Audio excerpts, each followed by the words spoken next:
Showtime! Hello, everybody. Welcome to the show. My name is Chris, and you happen to be watching the Weekly Spinner Rack. You didn't even know it, did you? But that's what you're doing. You're watching the Weekly Spinner Rack, a show that pretty simply recaps the past week in comics. So we've got tons of comic book news to go over this week. All sorts of stuff came out from San Diego Comic-Con, from Marvel, DC, Dark Horse, Image, Dynamite, probably IDW was in there somewhere. Lots of publishers with comic book news, new publishers too. Some really interesting stuff from like Act 4, Scott Dunbier's new publisher. So many cool things. The Eisners we're going to talk about tonight. We're going to talk about the new comics that came out in the past week. TMNT #1 by Jason Aaron. Things like Void Rivals. What else have we got? NYX. Something is Killing the Children. Feral. All sorts of amazing comics. If there's time, I'll even do some drawing. I don't know. Expect this one to be pretty long. And then I'll go back and add some chapters once we finish the live stream. But wait, what did I say? I guess I said everything so fast some people thought that I said Topless Nation, but I was saying welcome to the Weekly Spinner Rack. Let's see. So hello. I'll give some shout outs to folks that are there in the chat room. Always grateful to have you there, have you here. Here, there, everywhere. I don't know what to say. I'm a little tired right now, but guess what? I thought ahead. I've prepared for this eventuality that I might be low energy, and I was like, no, there's a way to be there for my audience, for my beloved comic troopers, and it's called caffeine, an artificial stimulant that bridges that gap in our synapses and makes me think that much faster. So if I have a little of this diet Mountain Dew, perhaps I'll be a better host. If you didn't get a chance to see, I'm just going to do a plug. There's a new Comic Tropes episode out on my other channel, Comic Tropes. Did something about Deadpool's early history. Just what the first decade of his comics sort of brought to the character. That was fun to make. Seems to be doing pretty well. Let's see what else. I have a completely edited Trash Movie Bonanza. Already uploaded and everything, ready to go. But I've got to clear a copyright issue.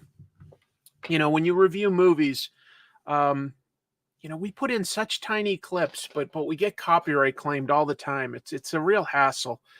So before I release that, I'm going to try to just resolve the copyright claim on that nonsense so that I can actually make 50 cents on it.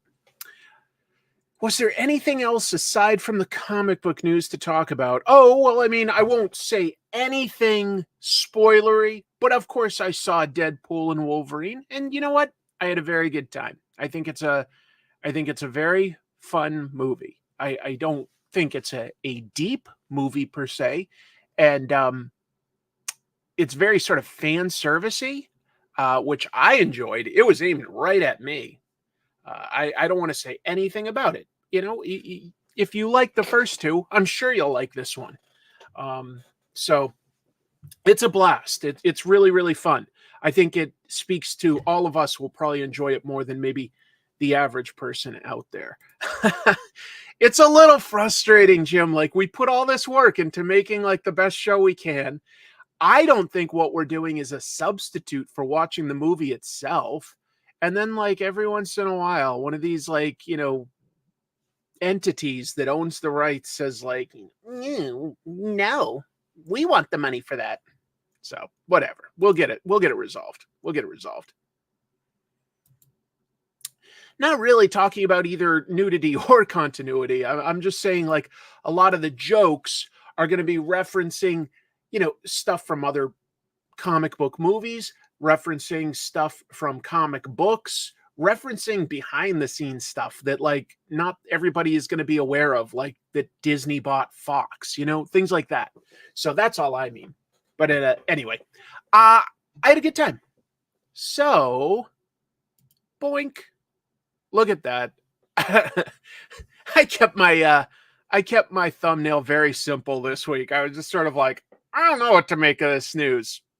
We'll talk about it. We'll get there. There's there's all sorts of stuff that we're going to talk about today. It's going to be a blast. San Diego always has tons of comic book stuff. And you know what? I always get a little of that FOMO feeling. I do feel like I'm missing out a little bit. But I go in going like, nah, I don't think I want to deal with all the hassle and everything. And then I see so many people that I consider like friends doing amazing things. And I'm just like, oh, I wish I was there. So I'll start off with one that seems dramatic. It's not too bad. But yeah, DC set up a Penguin Iceberg Lounge at San Diego Comic-Con, and there was a fire. So Friday evening, a fire broke out at DC's Penguin Iceberg Lounge experience, and that was hosted at the Bloom nightclub in San Diego. But I want to make it clear, fortunately, no one was injured, and the club was actually able to reopen later that evening. What happened? A steakhouse within the same block had a kitchen fire, and it spread. It spread to obviously the nightclub as well as the apartments above. It took apparently a while for the firefighters to contain the blaze, but they were able to.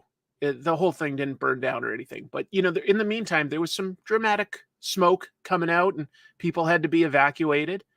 That's a pretty good one. Firefly was invited. Exactly.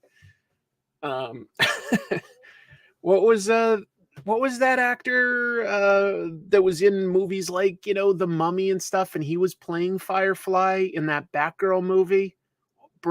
Brendan Fraser. It took me a minute. Brendan Fraser dressed up as Firefly. He was mad that he didn't get to be in that released movie. You know what? I just saw a clip on YouTube of an action scene in that Bad Boys 4 movie. And apparently that movie was directed by those same guys that did the Batgirl movie that Warner Brothers just completely shelved. And I've never seen any of the Bad Boys movies, but I was like, oh, this is very stylized and actually looks like a lot of fun. So I might actually go out of my way to see the movie now. I don't know if it'll be good or not, but it was certainly a stylized action scene. And I was like, wow, I would have loved to have seen what these people did with Batgirl. And we never will. So let's see. I'll continue, though, with the actual news that I started here. If it isn't obvious, what am I talking about when I say the Penguin Lounge? The lounge experience that they created, it recreated Penguin's Iceberg Club, the one that was featured in the 2022 movie The Batman, and of course is there to promote the Penguin TV show that's about to debut on HBO. So, yeah, that's what it was. Just fan service, but also be a club. It sounds like a fun little idea. It's too bad that there was a fire, but it sounds like everybody was okay, which is nice. It is nice. I've got a few things with DC. I'll start with some of their all-in news. Got a few images there that hint at some of the new stuff that they're making, and I have to admit, I really like this artwork for the New Gods. Maybe it's not perfect because it's at such a dramatic angle that not everybody's gonna like really go, oh, that's Orion. But it looks cool. It looks cool, and I think that the colorist has done a nice job there. So Jeff Lemire, great writer. He's going to be writing Absolute Flash for the Absolute Universe with artist Nick Robles. That's going to start in October. Lemire is also going to be writing a new Justice Society of America series in the main DC continuity with artist Diego Olortegui. I probably really got that name wrong. I'm sorry, but until you hear it, it's hard to guess. it was interesting. There were these two images, which the top one shows more of sort of the JSA, and then the bottom one is still related. And yes, it's got Our Man and a version of Wildcat. And what is this? Thunderbolt. But it also obviously has characters from the old Infinity Incorporated book. So I'm curious to see how that all relates. That's interesting. I don't keep up super well with everything in comics. I can't remember the last time I've seen Infinity Incorporated used. So Infinity Incorporated has been gone for a while, but that was actually a really fun book sometimes. That was really cool. Another one is Ram V. Boy, writing a lot of great stuff. People say that his current run on Detective Comics is really strong. I haven't read that yet, I have to admit. But he's going to write a new book based on the New Gods. Artist Evan Cagle on that. And that's going to relate to both the regular continuity and have connections to the new Absolute Universe. Somehow there are going to be a relationship between these two separate continuities that have to do with Darkseid upsetting some balance of power. Vague, undefined at this point. That'll be for us to discover and learn. But we'll see. Let's see. Not actually loving his Detective Comics, but he's done other very good stuff. Okay, well, I mean, yeah, everybody's entitled to their opinion. I haven't read it yet, so I don't have one. What did I read by him that I really liked? Was it... It was that book he did through, might have been through Boom, The Many Deaths of Layla Starr. That was good. How do you balance your content without sounding like wiki entries? By not starting by looking at Wikipedia. That's the first thing. Is I appreciate getting asked the question. But when I do a show on comic tropes, sometimes I haven't done one on a big creator because there have been videos about that creator and I have to think, like, what is my angle going to be? And I'm not saying that I always get it right, but I do sit down and put some serious thought into what my entry point is. Am I telling just the life story, or am I telling a specific aspect of that? For instance, I'm going to do an episode soon that's pretty Jack Kirby heavy again. I've done a couple about Jack Kirby, but there's a lot to say about certain creators. And this time, my angle is really talking about what he did with the Marvel method. And in the past, I've done one on Jack Kirby that was talking a lot about how his thoughts on religion influenced his comic book making. So that's all I'm trying to do, is like at least come up with an idea of how I want to approach it first, as compared to just looking at a Wikipedia entry and recapping something. Not to say that sometimes it doesn't come out that way, I guess. I hope it doesn't. But anyway, thanks for the question. That's a really interesting question to get to ask.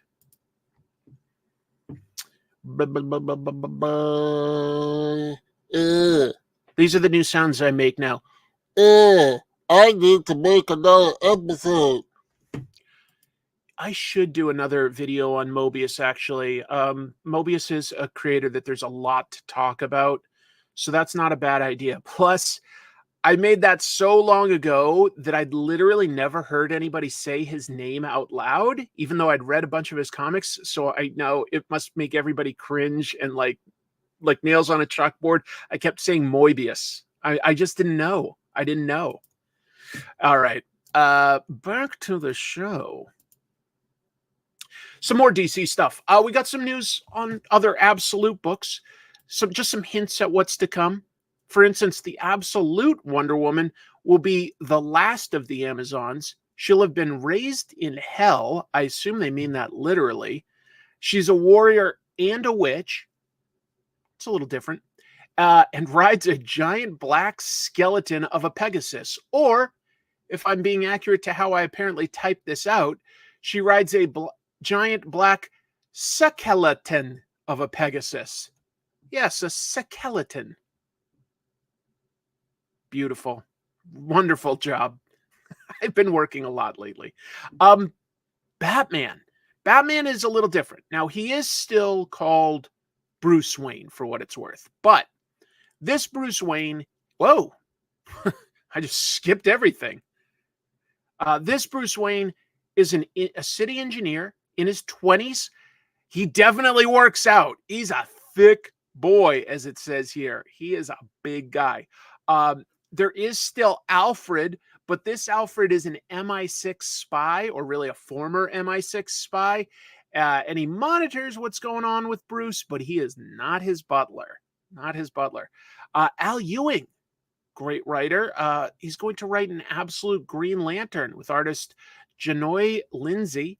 And that's going to be a first contact story, they say, with multiple lanterns. Hal Jordan, John Stewart, Joe Mullane. Curious what they do with it. Sounds like edgelord nonsense. Well, that might be judging it a little quick, but I think that the goal, as they've said, is that they want to create superheroes that have less of their sort of support network and stuff to try to make them underdogs. So that's the goal here, is to actually make them underdogs. Not that they're tougher and meaner per se, just that they're underdogs. And I like that idea. I like the idea of taking away a bunch of elements to go to the core of the character and see what makes them heroic. I like the idea. Now, I don't know about the execution yet. We'll wait and see. Thank you, John. What we love about tropes is that we don't know about most of the lore you are addressing. I may be misspeaking, but we learned some great info. Well, I hope so. I do think sometimes when I make my shows, I hope I'm imparting some new knowledge. But even if I'm not imparting completely new knowledge, maybe I'm at least able to help people see the work or the comics on another level, appreciate it in another angle, etc. They can. A lot of city engineers are going to be working at a desk, but they could definitely be on site for certain things. No question. Yeah. All right. DC is bringing back their bullet logo. That was just the nickname for this one.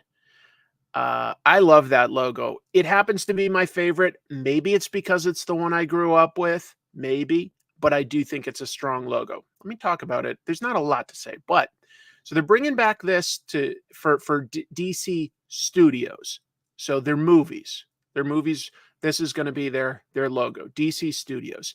And it's meant to sort of homage their past. I do have a cynical aspect of this I'll touch on in a moment. This was designed. This is a cool piece of history. This was designed by a famous graphic designer named Milton Glaser. He created the I Love New York logo with the heart. I love New NY.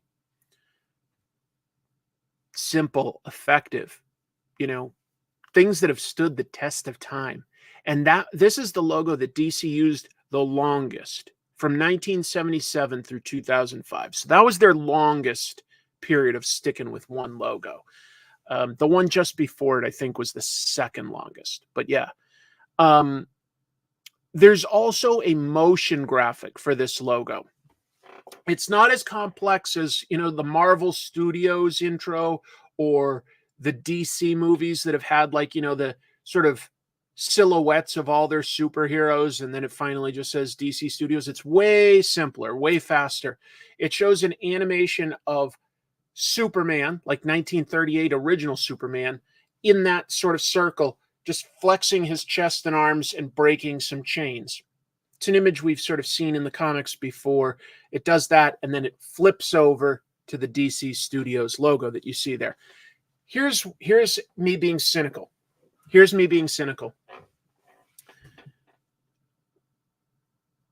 The original Superman is about to go into the public domain in a few years. I wonder, on a cynical level, if DC decided to use the idea of the homage and create that motion logo with the original Superman so that they can further protect their copyright, because now they've got something new. I don't know. I'm not a copyright lawyer, but putting that version of the original Superman into something that's ongoing that they're putting out, it may be a way that they can more easily defend the specific visuals of that original Superman. I could be wrong, but I do wonder. Thank you, CK. Craig, you are the best. Thank you so much for the super chat. You're awesome. Thank you. I'm glad to hear that it's your favorite too. I didn't think I was alone in loving that logo. It's really classy, I think. It's simple. Not a bad guess. We'll see. I am being cynical. I said that I was being cynical, but I don't know.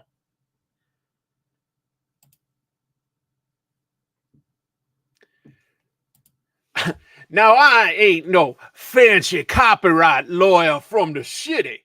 I'm just a simple man with a law degree from Tulane University down in New Orleans, Louisiana.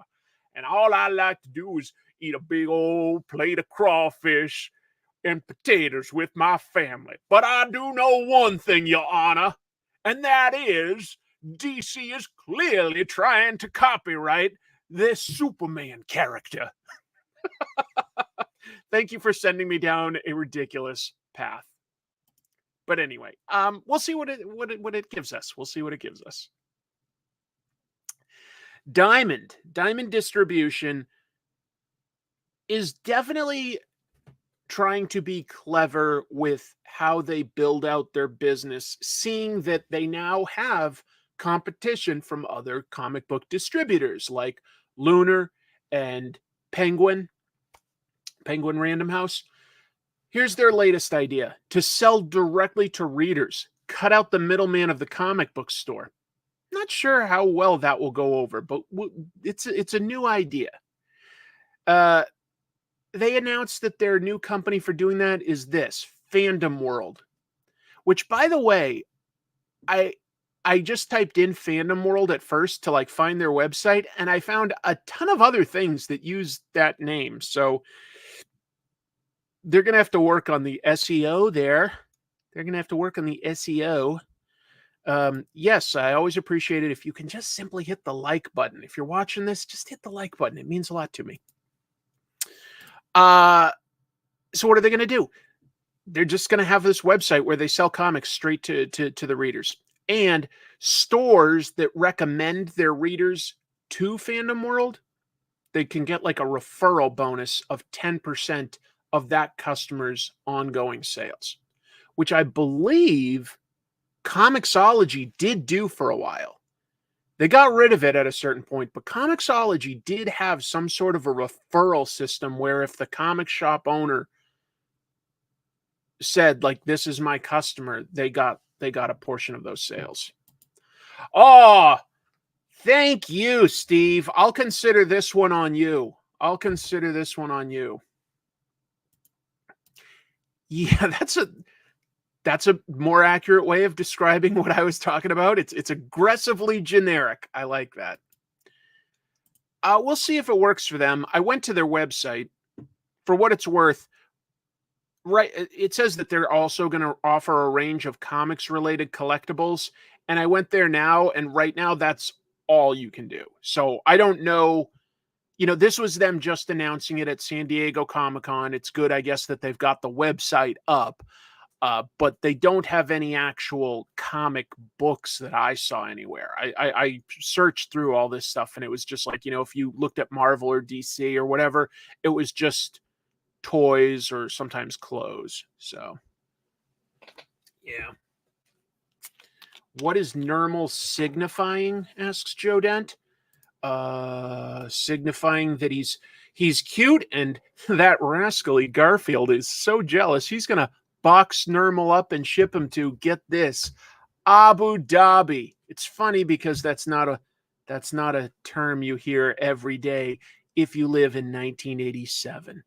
It's hilarious. And it'll be more hilarious 30, 40 years later after you've done the joke, a measly 128 times.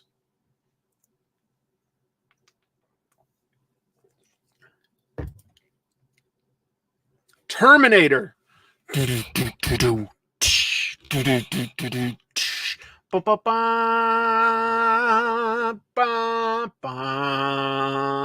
No fate but what we make, right? I love Terminator. Well, maybe I should be more specific. I love the Terminator and T2, and I really liked Terminator Sarah Connor Chronicles, and I'm glad that there were never any other movies to sully that legacy.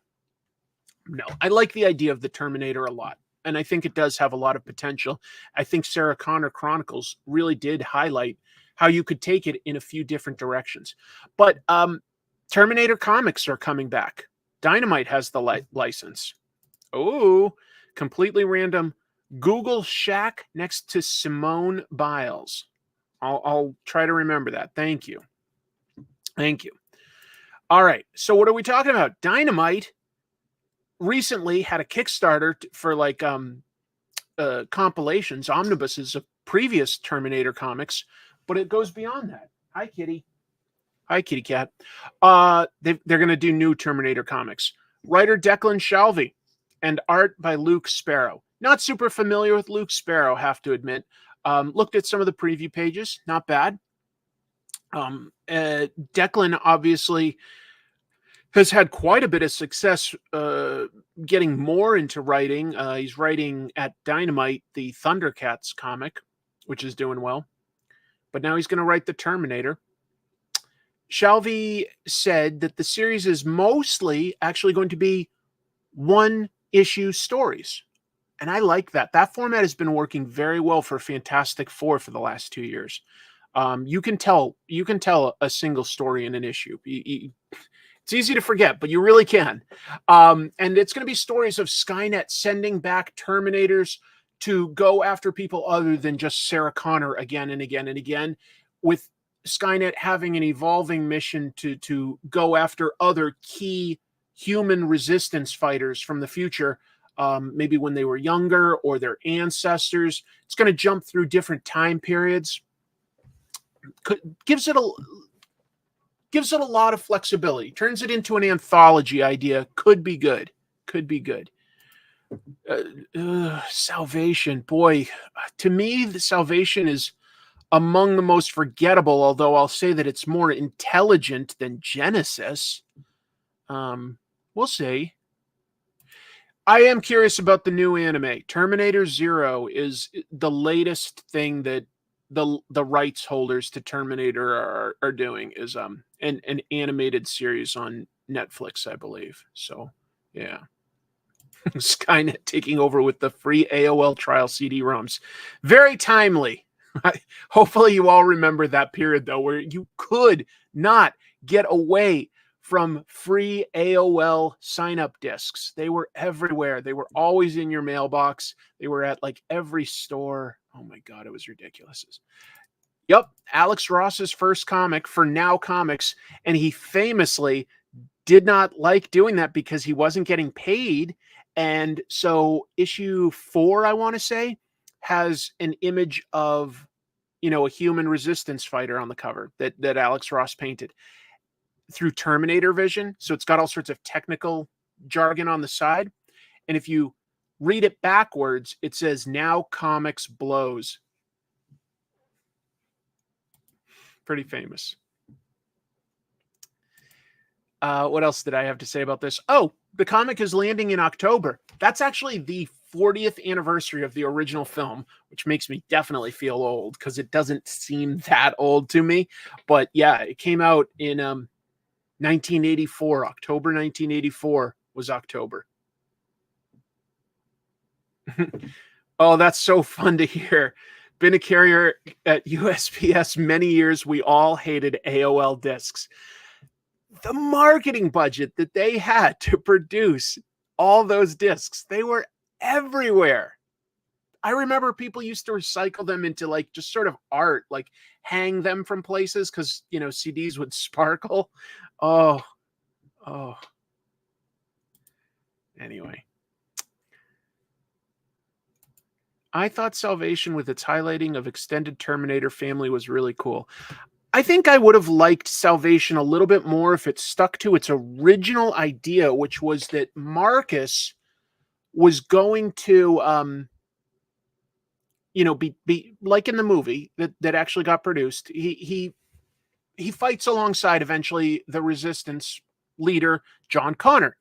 And John Connor was going to be so seriously injured that he was dying, but he knew that like he would still serve as a symbol. So he had Marcus, who's like got a Terminator like skeleton under him, even though he's still human.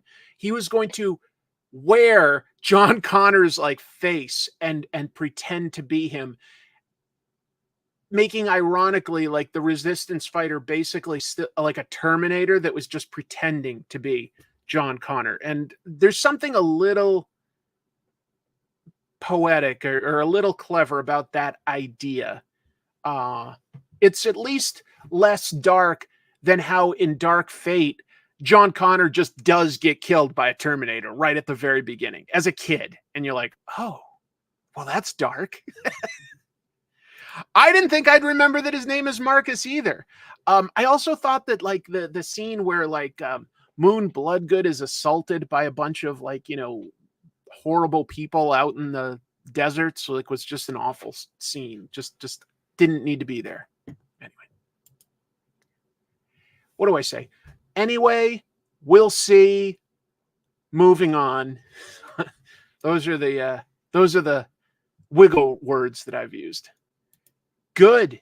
I think you're in good shape, but I do strongly recommend the both seasons of the Sarah Connor Chronicles. Surprisingly good. Really good show. Really good show. And as long as I'm talking about Dynamite, they had another big piece of news. Gail Simone, big writer, she's going to take over James Bond. So she's been announced as the next writer. Said that her story is going to be called Iridescent. It's going to feature James Bond. She was just saying that her James Bond is going to be kind of mean, very human, have constant threats to his life, like no matter what he's doing, there's like a constant danger. And then like highlight the sort of weirdness of James Bond's life, how he has all these dalliances on missions with beautiful women, but at the end of the day, when his mission is done, he does go home to an empty apartment. He doesn't have a home life. He's just all about the work. And I think that that's a good take. No word on when this comes out or who the artist is. That's to be determined. It was just news that Gail Simone is going to be the next writer. But boy, what a year. Gail took a small hiatus from working actively in ongoing comics, but she's writing this. She's doing the Misty anthology through Rebellion/2000 AD. She's doing Superman story in Action Comics. She's doing X-Men at Marvel. And of course, she has a huge history with Dynamite itself. She rebooted Red Sonja. So, yeah. Oh, that's an interesting idea. Tom King probably would be a good fit for a James Bond story. That's a really good idea. It is an interesting matchup, but yeah. If she's doing that, I didn't hear that. Did somebody else? Oh, okay, yeah. She's also writing a Jessica Priest Spawn book too. Oh, like a She Spawn book? Okay. Wow. Very busy. Very, very busy.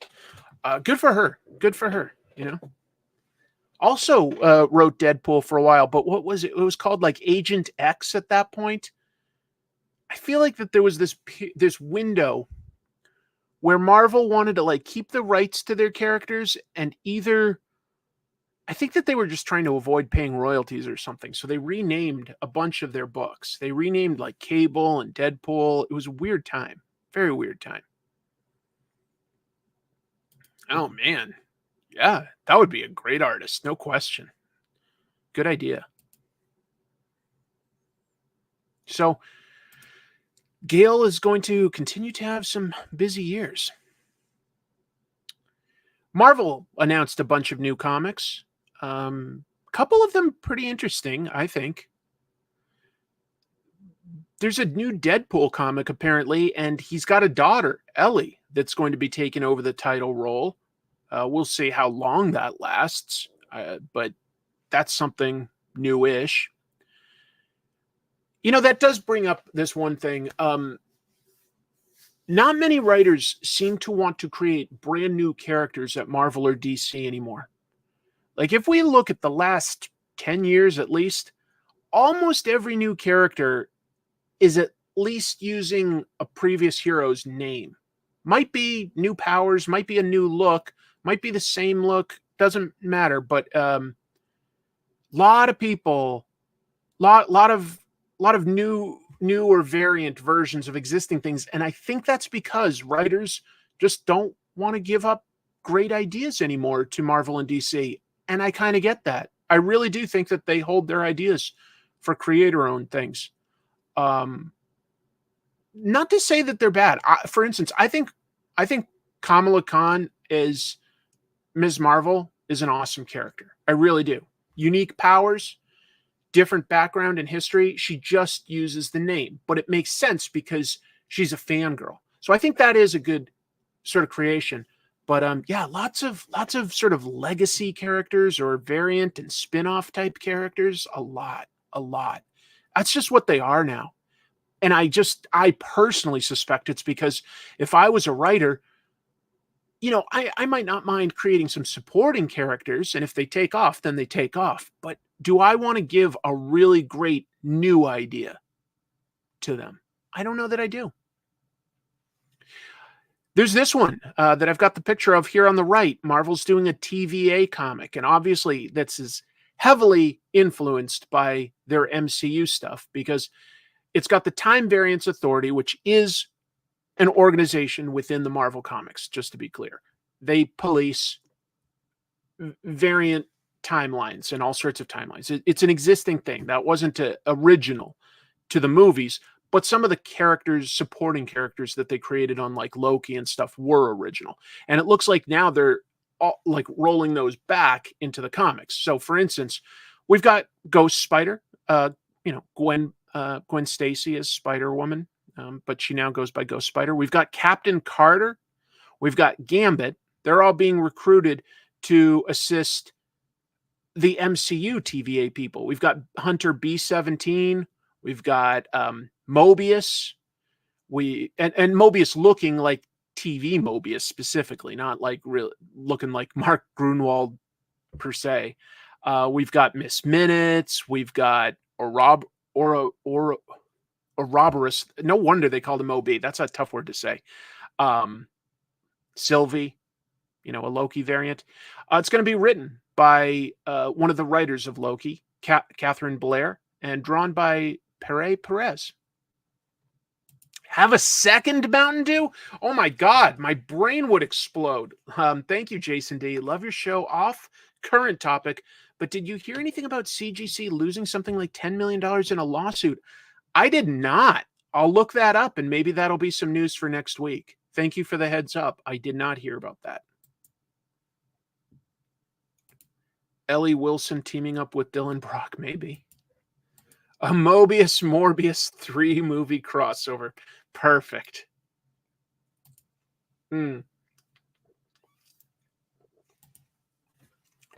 Yeah, the TVA did look cool when guys like Walt Simonson would draw it as just this sort of endless bureaucracy that just sort of went into the infinite. But you're right, the MCU TVA took that and just sort of gave it like a retro 70s look, 70s retro futuristic look, and it's a really cool look. Yeah. What other books did they announce? Iron Man leading a new West Coast Avengers team. We haven't seen West Coast Avengers in a little while. And the goal, in part, is to potentially rehabilitate villain Ultron. That's written by Jerry Duggan, art by Danny Kim. Last I'd seen, Ultron had merged with Hank Pym, so maybe that helps explain why they might be trying to rehabilitate, but I don't know for sure. We've obviously got Jessica Drew, Spider-Woman here, War Machine. That makes sense. Who is this, though? Is that because it seems to have like flame powers, but be a redhead? I'm like, okay, Firebird had flame powers and was in the Avengers, but she had black hair. Red hair kind of looks like Firestar. Would they really? But I thought Firestar was really part of, the X-Men these days. But maybe she's been in Avengers, so I guess Firestar. That's my best guess. That's my best guess. Twiggy just opened something I didn't know I had. What, your dog opened your heart? Ultron himself shouldn't, but if it's the merged Ultron Hank Pym, I'd be okay with that as long as there was also an ongoing Ultron as a villain. Because Ultron should be completely unemotional for the most part. Just Frankie Ray? That would maybe. It's not going to be Phoenix because Phoenix has her own ongoing book right now and she's in deep outer space. So it just isn't going to be her. It just isn't. My best guess is Firestar. We'll see. There it goes. I say that like it's such a wiggle word. And then the 8 Deaths of Spider-Man, they revealed the explanation for that. Spider-Man is going to get an extra 8 lives courtesy of the Sorcerer Supreme, Dr. Doom. That definitely seems to imply that Bloodhunt, the current vampire story that's ongoing, will somehow result in Doctor Strange handing over the mantle of Sorcerer Supreme to Dr. Doom, because that is something Dr. Doom asked for. So yeah, we may sort of be getting a big boost of Dr. Doom as a villain for all of Marvel. And he's been like this before. Sometimes Dr. Doom engages with his more supernatural powers. He's mostly obviously a scientist that uses technology, but he's also studied the ways of the supernatural because his mother was sent to hell and was trapped there by Mephisto. So he, from an early age, he always studied the supernatural as well as science. We'll see. Why do I say that so much? I'm literally annoying myself. Some other things that Marvel's doing. Oh, I spaced that perfectly. Good job, me. I really was on the ball this morning. Alyssa Wong has been writing a bunch of stuff at Marvel lately. Well, she's teaming up with Vincenzo Caruto to do an ongoing Psylocke book. But just to be clear, that is not the Betsy Braddock Psylocke. This is Quanon. She's the one that's the ninja. Betsy Braddock is back in her sort of white woman British body. Quanon was always like the Asian body. Boy, I say that and I realize if you haven't read X-Men, that must sound like utter nonsense. I could try to explain it, but there's no point. Anyway, her name is Quanon. She's a ninja. She's got a little bit of psychic powers. And the book is going to be her against stuff like the Hand and also a little bit of mutant stuff. I wouldn't say that the Doctor Doom, Doctor Strange stuff was the cliffhanger. It was definitely an element that they introduced. Sorry, was not aware at all, but noted for the future. Thank you. Did not know that. They also teased this book. Now, this is for 2025, and it just says coming in 2025. We don't know what the story is, but it is called One World Under Doom. And he seems to possibly be using supernatural powers there. So I think that might be a big Marvel thing for 2025 is Doctor Doom with supernatural powers. I almost said we'll see. Oh yeah, no, it made sense to cast Olivia Munn in that role, but it was not really a X-Men Apocalypse really didn't give her much at all to do. She was just a random henchman.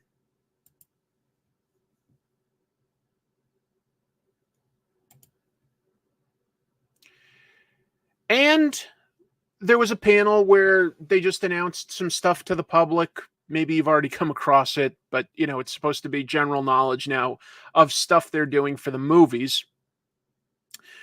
I'll start by saying that Kevin Feige revealed that Robert Downey Jr. is coming back to the MCU, but he's not playing the original Tony Stark Iron Man.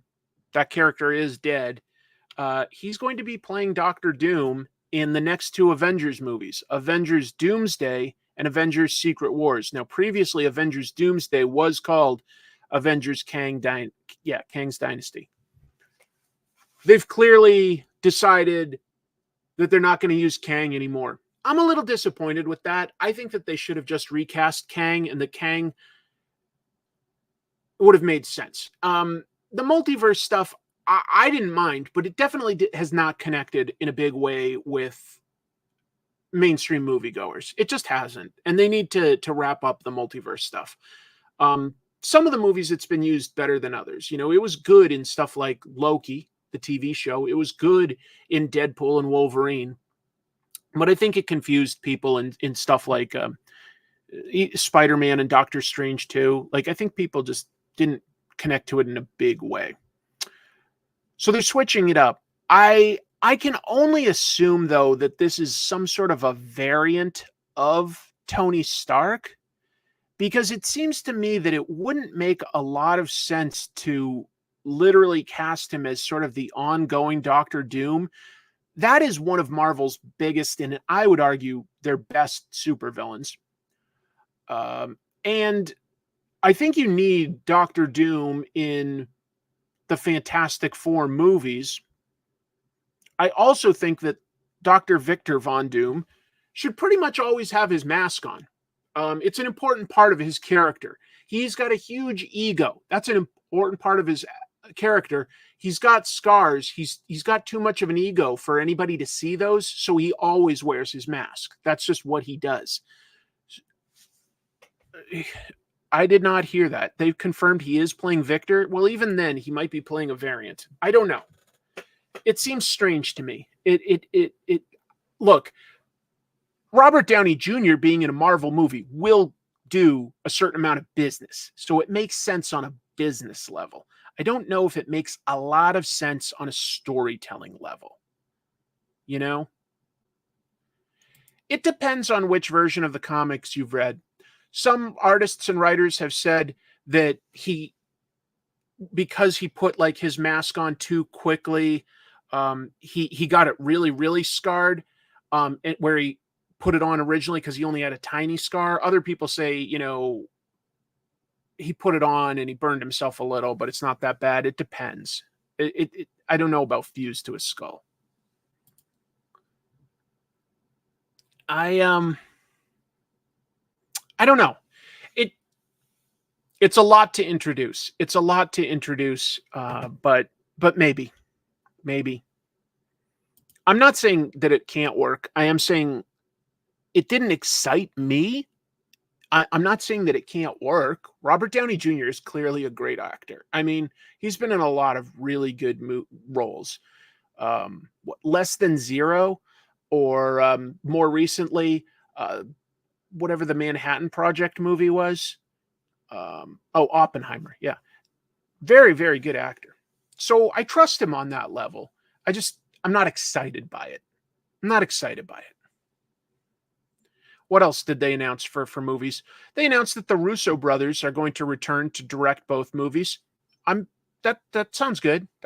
They did a great job on Avengers 3 and 4. So I'm cool with them being the directors. They've got a sense of humor. They can do the action stuff. They've made good movies. That's good.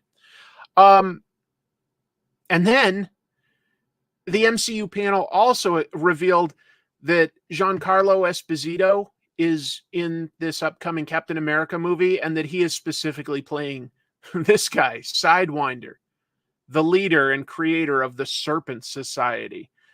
Clearly, he will not look like this in the movie, but it does make sense that he's playing. This is specifically a Captain America villain, and I think you do need at least one recognizable Captain America villain, even if it's not a big role, because clearly Captain America 4 has a lot of Hulk stuff in it. You know, a lot of Hulk characters, the leader and Thunderbolt Ross, and I guess Betty Ross is even in it. Maybe the Hulk will be in it. So yeah. Sidewinder's somewhat important in Captain America.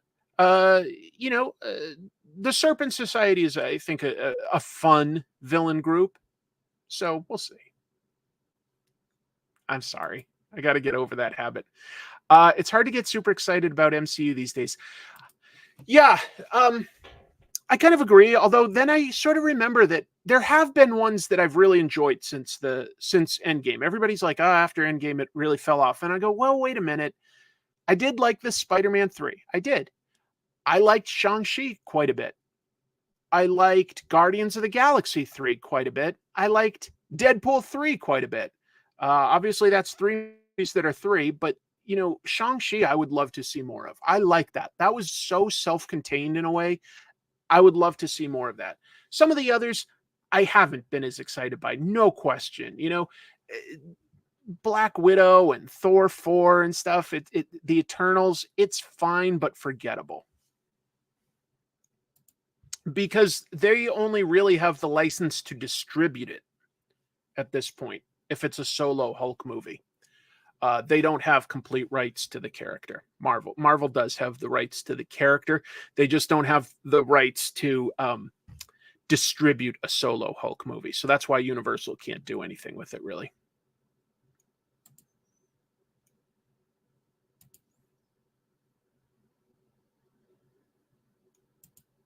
Yeah, too silly.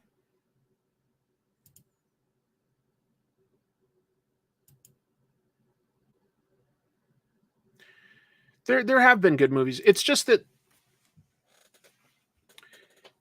I think that there's been too much emphasis after Endgame on putting in connective tissue with movies. And a little bit of that can go a long way. You want to have a super quick scene in Shang-Chi where Wong and Abomination are having a fight? Okay. Doesn't really affect the story and doesn't disrupt me. So, yeah. Oh, yes. I agree. Like, Robert Downey Jr. throughout his career has made good movies and is one of the finest SNL cast members of all time. No, I'm kidding. But he was for 1 year an SNL cast member, if you don't remember. Nick, you're coming in a little too late. I had quite a bit of Dynamite news tonight. So very excited to see what you do with Gail, Simone, and James Bond, who the artist is on that. Very excited to see what Declan does with Terminator. So congrats on having such big news. But we already talked about that, so I'm moving on. Dark Horse got the license to both Dungeons and Dragons and Magic. I didn't really see that one coming. After 14 years at IDW, Hasbro is given the license to, well, I'll say Hasbro, but you know, they own Wizards of the Coast, and Wizards of the Coast manages the game stuff, but it's all Hasbro, really.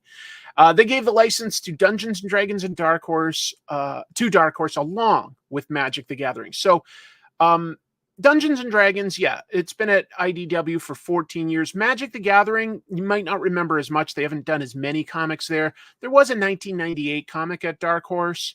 There was also a somewhat brief series at Boom from 2021 through 2023. The plan is to debut these comics in summer of 2025. So it is a full year out, but you know what?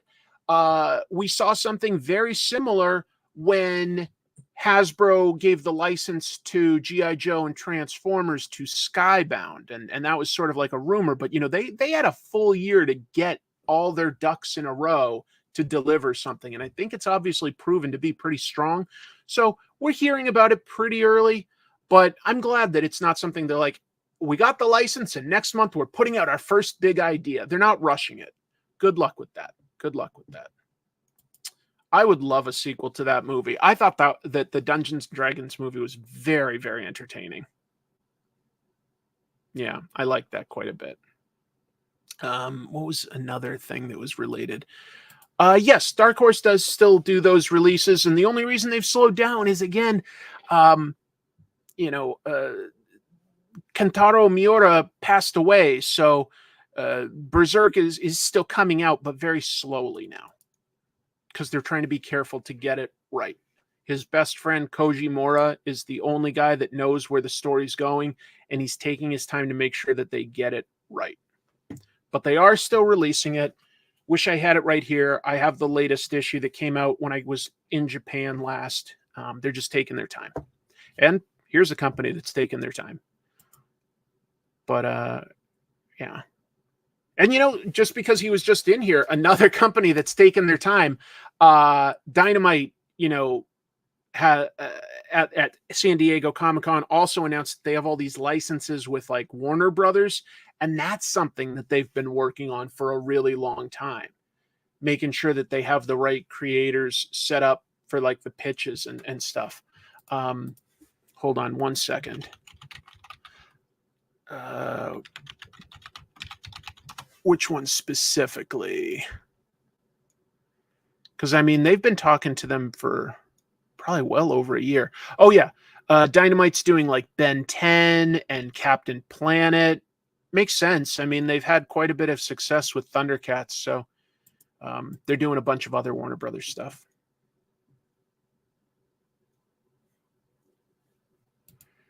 First time, maybe Weir to have Thundar the Barbarian. Oh yeah, Thundar the Barbarian. No one was ever able to get before now. Thundar the Barbarian. And I think I saw very recently like some Jack Kirby designs for Thundar the Barbarian. Ever was what? Okay, first time ever to have Thundar the Barbarian. Yeah. Yeah.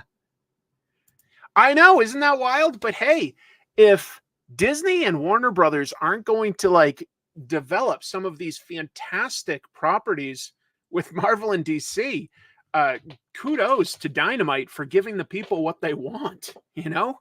That's just smart. The only property that Alex Toth and Jack Kirby worked on. I'm just putting that through my mental library of comics and animation history. I'm trying to I keep thinking of something and going, well, wait, Herculoids or Turbo Teen or something like that. But yeah, I guess you must be right. What a pedigree. What a great pedigree that some of these cartoons that have sort of just fallen into reruns on like Cartoon Network, but like had an incredible comic book pedigree.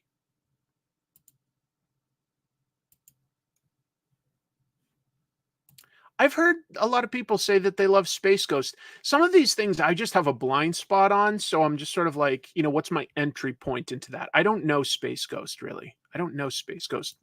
I mean, I know Alex Toth designed him. I've seen the designs, the art, but that's all I know.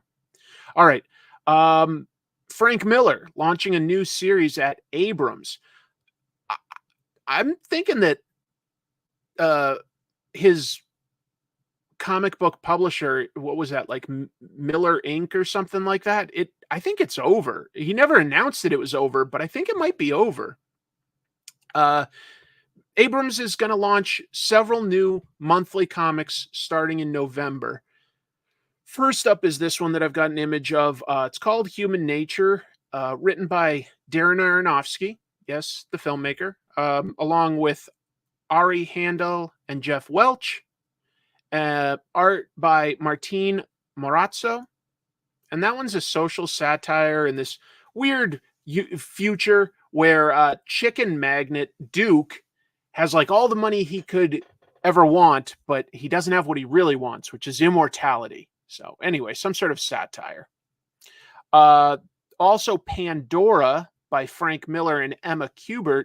That's going to continue with a second volume at Abrams Comics in December, and that features the main character Annabeth learning about dark magic, demons, essentially going on the classic hero's journey. Thank you, Lord Edge. Did you know John Byrne voiced support for trans rights in 2018? I confirmed this with Gail Simone because I couldn't believe my eyes when I saw him do so. No, I thought that he was some sort of weirdo that was against that. Huh. Well, thanks for the super chat and the weird bit of trivia that I did not know about. Let's see. And finally, there's going to be a new comic by Frank Miller, and that's called Invasive Species. It's going to have artist Ryan Benjamin. That's coming out January. It's an alien invasion story, but they make it sound like it'll be aliens invading your mind. So, like that's their entry point. There's no art for that yet, so just that little sentence. But yeah, that makes me think that Frank Miller's, especially with Pandora, the one that he published under his imprint in this past year, now going to Abrams. It sounds like Abrams is taking over any of his future projects. Let's see. Thank you. Off topic. Do you think the big two will start to release major titles in black and white to compete with manga outselling them in America? I don't see anything that would lead me to think that they're ready to try that right now, but I think it would work. I think it would work very well, especially if you could cut down some of the price of the comics. I think people enjoy black and white plenty well. The whole time it was running, Walking Dead was an incredibly well-selling comic. It was just really, really good. And what was it? Last year, Mark Silvestri did a book, Deadly Duo, Batman Joker. And in the back pages, they had a lot of his black and white art, even though the whole book was colored. And I thought it looked great in black and white. So I would love to see that.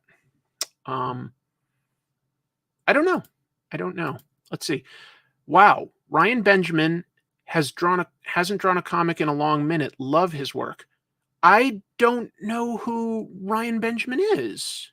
Huh. Okay. I'll look it up. I like black and white comics a lot. I don't get me wrong. I grew up with color comics. I like well-colored comics. I think some artists' artwork is a little more impactful in black and white.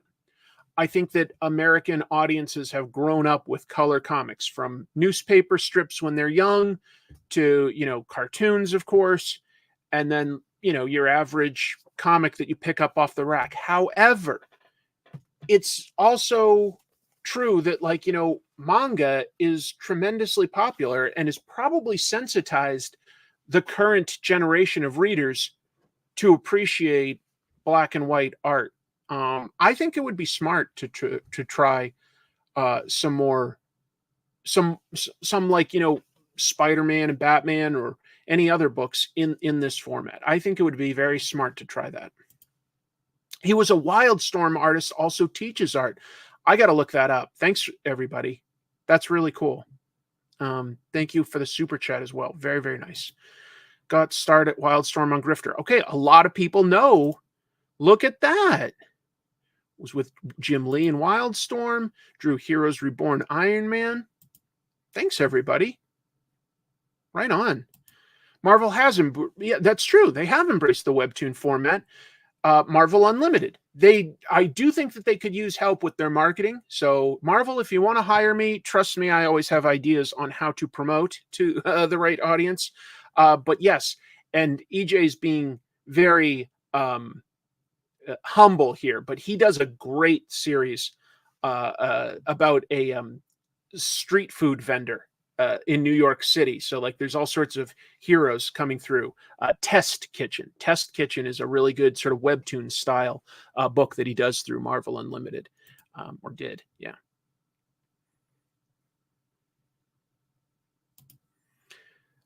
I mean, they have dabbled in it, and they've licensed their stuff to manga publishers in Japan. So they just haven't done it in a big way yet, but they have done it. All right, let's see. Oh, no question. Exactly. There was a great early 80s boom for black and white with books that were influential at that point for black and white, like Cerebus, TMNT, Usagi Yojimbo, The Tick. Some really fantastic black and white books. No, it's just some sort of like generic, like sort of crime, femme fatales type art. I don't think it's from a comic specifically. I think it's created for the shirt.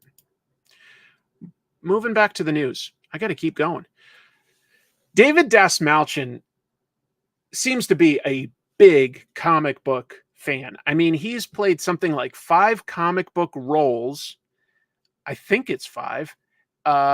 He has written Count Crowley. He's writing an upcoming book for Todd McFarlane.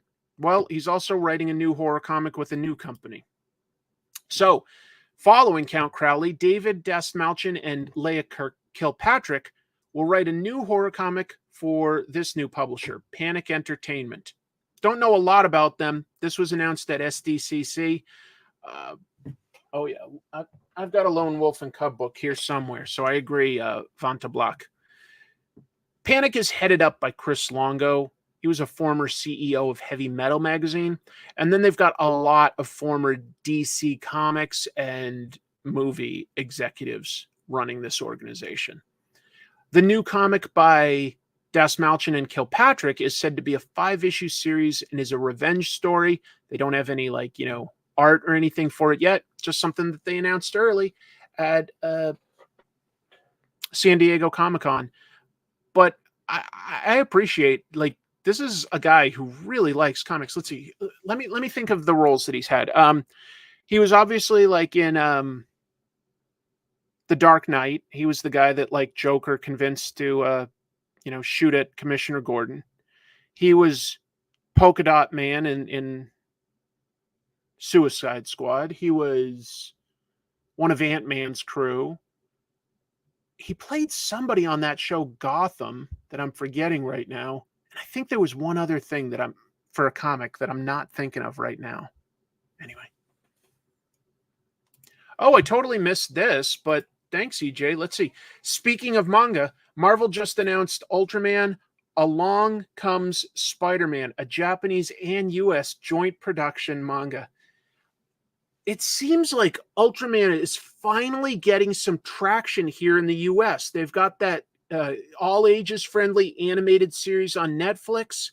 The Ultraman movie was released over here and I think did pretty well. There's that upcoming Ultraman book that Kyle Higgins is writing where it's Ultraman and the Avengers. And now EJ's telling me about Ultraman Along Comes a Spider. It's interesting seeing Ultraman finally gain some traction after being around for like 40 years. I don't know. He was Calendar Man in Long Halloween. Got it. Yep, I know that he's been on Svengoolie. I mean, he's oh, right. That was the other one I was thinking of, though. Right. He was also Abracadabra on the Flash TV show. So that's 6 comic book roles, actually. 6. It's a lot. Yeah, Kamen Rider probably will find a way someday to break out here. But I think that Ultraman is starting to have like some good traction over here, We'll see. More news. I just didn't see this one coming, but Devil's Due is making a G.I. Joe satire. And that's just interesting if you know the history of Devil's Due or G.I. Joe.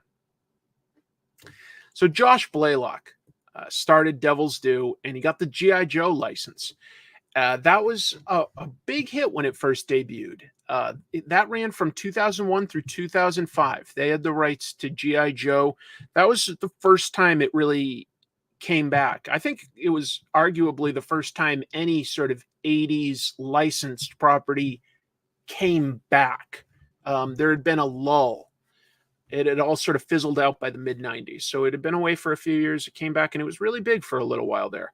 Anyway, they clearly don't have the rights to G.I. Joe anymore, but they're doing this book called The Disavowed, which is basically some sort of G.I. Joe satire, I guess. The book is a 5-issue comic that follows the rise and fall of a 1980s military super team formed to stop an esoteric terrorist cult named Komodo and its reemergence in the present day. Art by Pop Man. published by Massive. Same company as Whatnot. $7.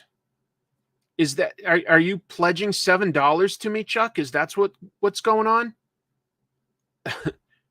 Oh, no, you're making a joke based on what's in the background. I thought that this is my friend Chuck in real life, and I thought that he was telling me that he was going to give me $7. That's what I thought. Salute? No, double salute. You deserve a double salute. All right. Oh my goodness. So we knew Scott Dunbier had left IDW. We knew that he was starting a company named Act 4. But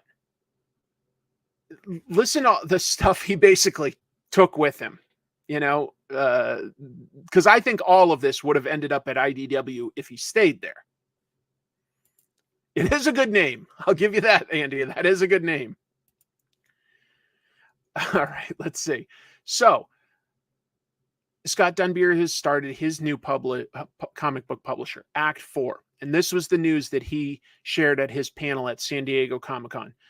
Artist editions. He's going to publish artist editions. That was a format that he pioneered at IDW. Listen to some of these, though.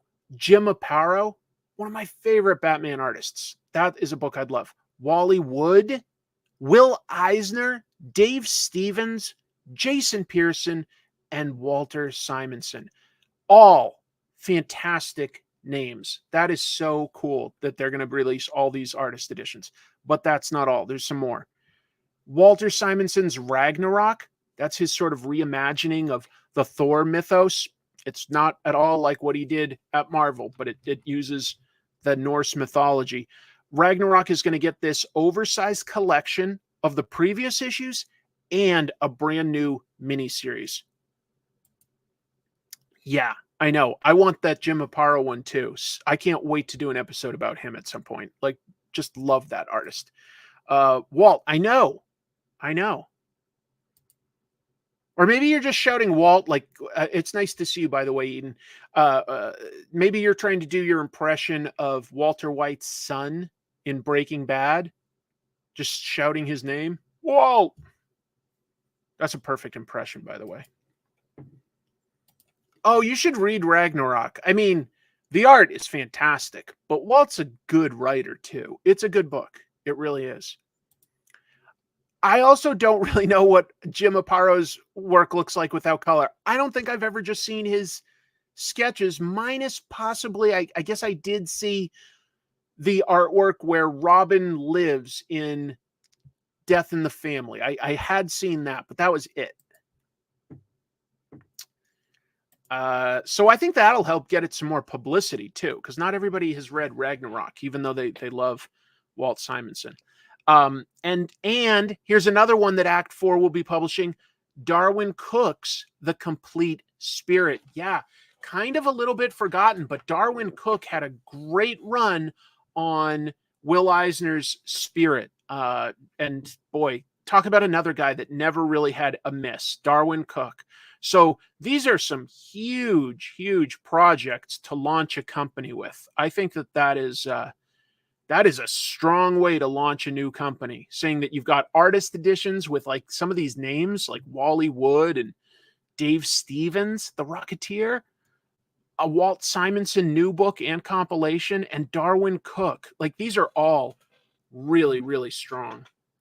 You know, I've never met them, and I'd love to meet both of them. I'd love to meet Wheezy and Walt. They just so great. So great. Anyway, I was really surprised / impressed. I just have to imagine all of these would have been at IDW if they'd kept him happy or something. But whatever, that's just the way it goes. Scott has a lot of contacts in the industry, so I trust this to come out pretty darn well. Yeah. Oh, just beautiful. Yeah, the Spirit stuff was originally published by DC. Yep. So that is interesting, isn't it? That he's getting those rights.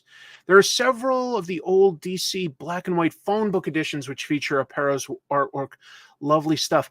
Right. I sort of forgot that they had those editions. What did DC call those? Marvel, I got a bunch of those, but what did DC call theirs? Anyway, yeah, I'm surprised that they stopped making those, because such an affordable way to read early Marvel and DC stuff, and they always had a completely chronological, including, say, like a guest appearance that was important in another book. They just insert that kind of thing into like Spider-Man or whatever. Right, DC called it Showcase. Thanks, everybody. Yep, and Marvel was Essential. I thought that Essential and Showcase were both fantastic formats, so affordable. And I like black and white art. It was also printed on more like a newsprint paper and everything, but I'll tell you, it gave me retro vibes. It made me feel a little bit like I was reading the kind of comics that I read when I was younger. Great formats. I'm really surprised that they sort of phased those out. It's something I might be up for doing at some point. You know, I think I've told the story before on the show, but I had gone to see Darwin Cook speak at a Smithsonian in DC, and it was the middle of winter, and we had a massive snowstorm that day. It was one of the toughest drives I ever did to get to the place, but I did get there. And then the storm got so bad that after the speech presentation thing was over, we all just hung out in the lobby because there weren't that many of us, and Darwin and his wife just talked to us, and it was a really lovely day and an experience I really value. It was lovely to get to meet him and talk to him just like as a real person for a long time. Yeah, I know that they could get big, but it was a great format and just such an affordable way to get into like reading the history of the comics. I think at that point, like, if you pay something like whatever, $10 for like, 50 issues or something like that, the average person is going to like go, oh, that does sound easier than literally like going to some pirate website and risk, viruses and scroll through like page after page after page after page. Like, it was a great format. If you can get these comics out at the right price, people will buy them. I read some of the Cerebus stuff for a while. Who's your fave or most famous comic creator from your home state? Well, my home state is Massachusetts, so my favorite would probably be Ben Edlund.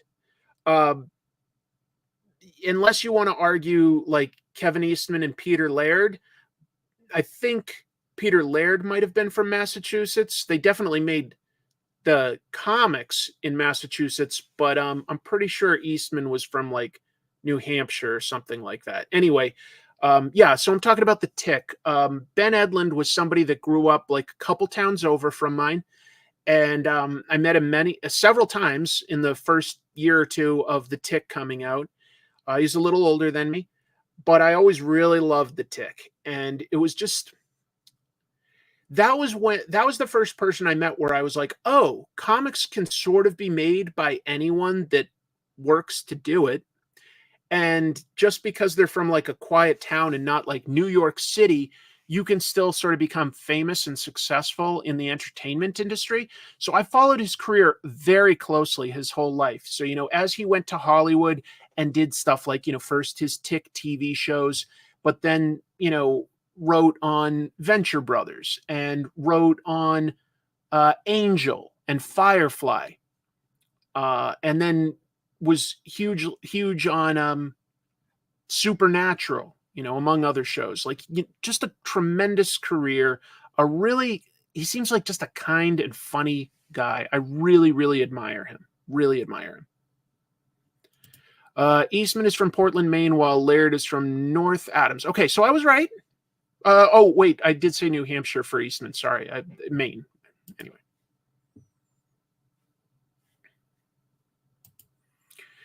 you don't know anyone else, it has to be Andy. Well, even if you knew a bunch of people, I think Andy deserves to be your favorite. So good. I bought a man-eating cow action figure because I'm an adult, and that's what we do with our money. Absolutely. Always been a huge fan of The Tick. I think it's a hilarious comic. And it's been amazing following Ben Edlund's career.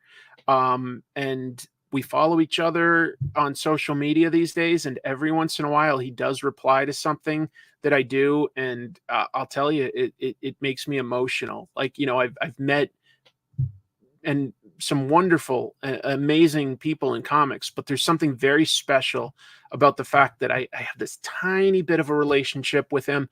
I do have an original piece of art by Ben Edlund. I had him draw Dean from Supernatural. It means a lot to me. Oh, I'm sure there are. I'm sure there's famous comic creators from every state. I don't know them all off the top of my head. Let's get back to the news. I expect this one to go long, so I'm not rushing. No one has got a movie deal. That's one of the comics that I picked up this week. This issue 10 came out, and it's the final issue of the comic, but the story does not end there. Flaming Carrot and the Mystery Men was a good comic. Yep, Michael Avon Oeming is in Portland. He's great. So, Kyle Higgins and Brian Buccellato, they're the writers of the comic book. They're going to co-write, and Kyle is going to direct a film version. That's what they announced at San Diego Comic-Con. It's an adaptation of the comic and a continuation of the story. No one is a little bit more than just the comic, I should point out. There's also, with every issue, there's been a podcast, and the characters are played by so some recognizable names: Rachel Lee Cook, Patton Oswalt, Todd Stashwick. He's had a great couple of years. Yuri Lowenthal, a few other people. So it'll be interesting to see if they are part of this or if they're like cast as somebody else. I don't know yet. They described this whole thing as a feature-length true crime superhero documentary. That's interesting. That's an interesting angle to this that fits in with the fact that this was a crime comic with a true crime themed podcast. The podcast is really strong. And it's part of its narrative rather than just adapting one. So it's intended to be the final chapter in this story, because while this story basically does end, I'm going to talk about this comic later tonight. There is still a dangling thread that's important. They probably wanted to all along, but whether that was realistic or not probably depended on a bunch of factors, I bet. You know, the podcast had to get made properly, the comic had to come out and sell a certain amount, and they had to probably get funding, because I know that they're partnered with a bunch of film producers that have done some pretty big movies. But yeah, so this is going to be interesting. This is going to be interesting. I think that, have you read the comic? I think that you'd be satisfied with the comic. Don't know yet. Don't know what the release is yet. This is very early days. Very, very early days. If you don't know, Kyle Higgins has a background in more than just writing comics. He's studied both film and music. So he really does have several skills, and power to him. Kyle has always worked hard to keep his hand in all of those things. They did a proof of concept live action Cowl short film, and Cowl is part of the Massiveverse. No one is technically also set in the Massiveverse, which includes things like Radiant Black. Doesn't cross over, but it's technically in the shared universe. Yep, that Yuri is in the podcast. And they, aside from the short film, Kyle also directed, when he was writing Power Rangers, he came up with the idea of Tommy the Green Ranger, a parallel version of him being like an evil ranger. and he funded like a very short film with Jason David Frank playing that role to promote the comic, and Kyle funded and filmed that himself. It's really impressive. The premise is there's a serial killer out there in Pittsburgh killing off people that he thinks are not being accountable for their crimes. Politicians, newsmakers, people like that.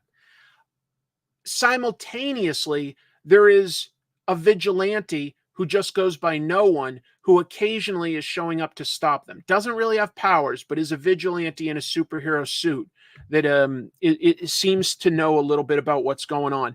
And it's a pretty wide cast. It involves police, it involves the press, it involves the local politicians. So it's got a lot of different, it reminds me a little bit of The Wire, if you ever saw that, how that would also involve a lot of aspects of Baltimore.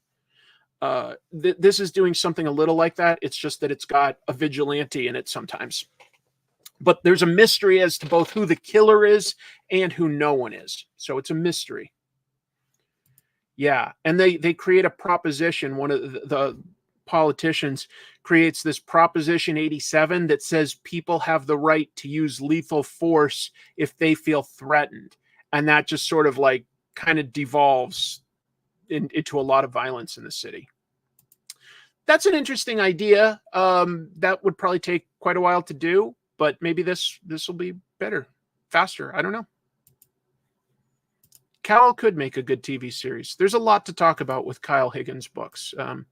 He's a very ambitious and talented guy. I really admire him. BRZRKR. Everybody remember Keanu Reeves' comic? It's still had a couple one-shots since the main series ended. BRZRKR sold very well. Well, Boom Studios' BRZRKR is getting an anime adaptation. We already knew that was an idea, but at San Diego Comic-Con, they announced that the screenwriter of Terminator Zero, that's Mattson Tomlin, he's going to serve as the showrunner. The anime is expected to be 2 seasons, and I was excited by this. The animation studio is Production IG. Production IG is way up there as far as anime studios go. Very, very, very talented artists always there. Yeah, started off the show with that. Netflix, just so you know, is also working on a live action film.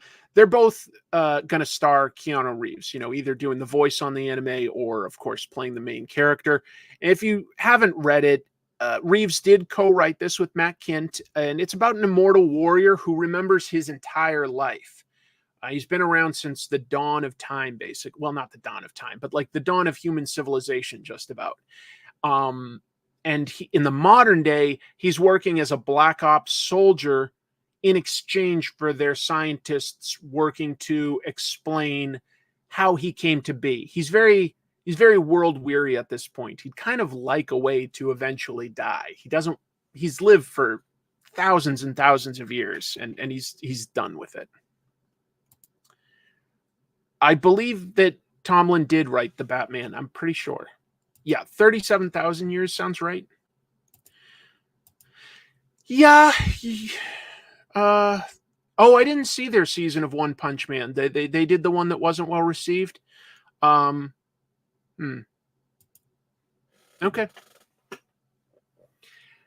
I agree with you, Evan. Like, I didn't think that the story was necessarily like, it didn't really take me in a direction that I loved. I've kind of liked some of the one-shot stuff that just tells a story somewhere in his past since he's lived throughout time.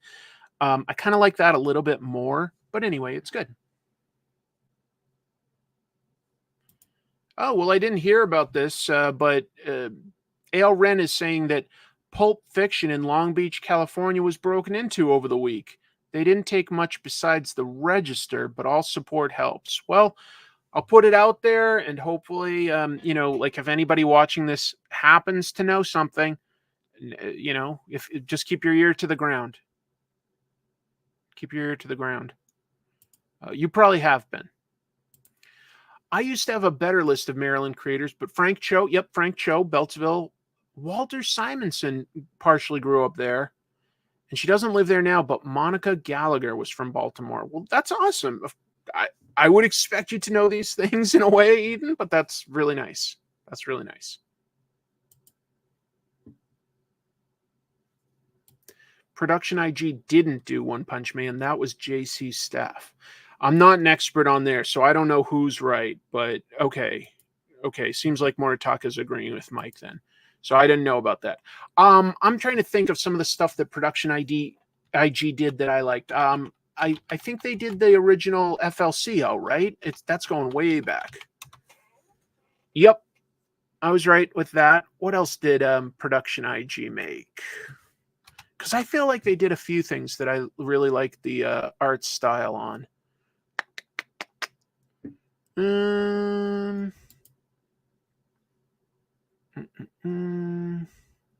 Blood, the Last Vampire, Ghost in the Shell series, the animation from Kill Bill Volume 1. Now I remember that. They did Haikyuu. Yep.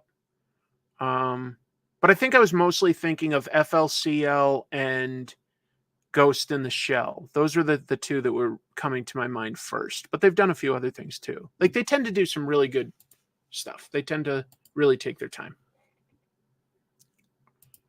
They did season 3 of Attack on Titan. Yeah, they worked with Gainax on that. Gainax is incredible. Or at least they were. I guess I haven't kept up. What else do I have for news? COVID definitely hit SDCC from what I heard.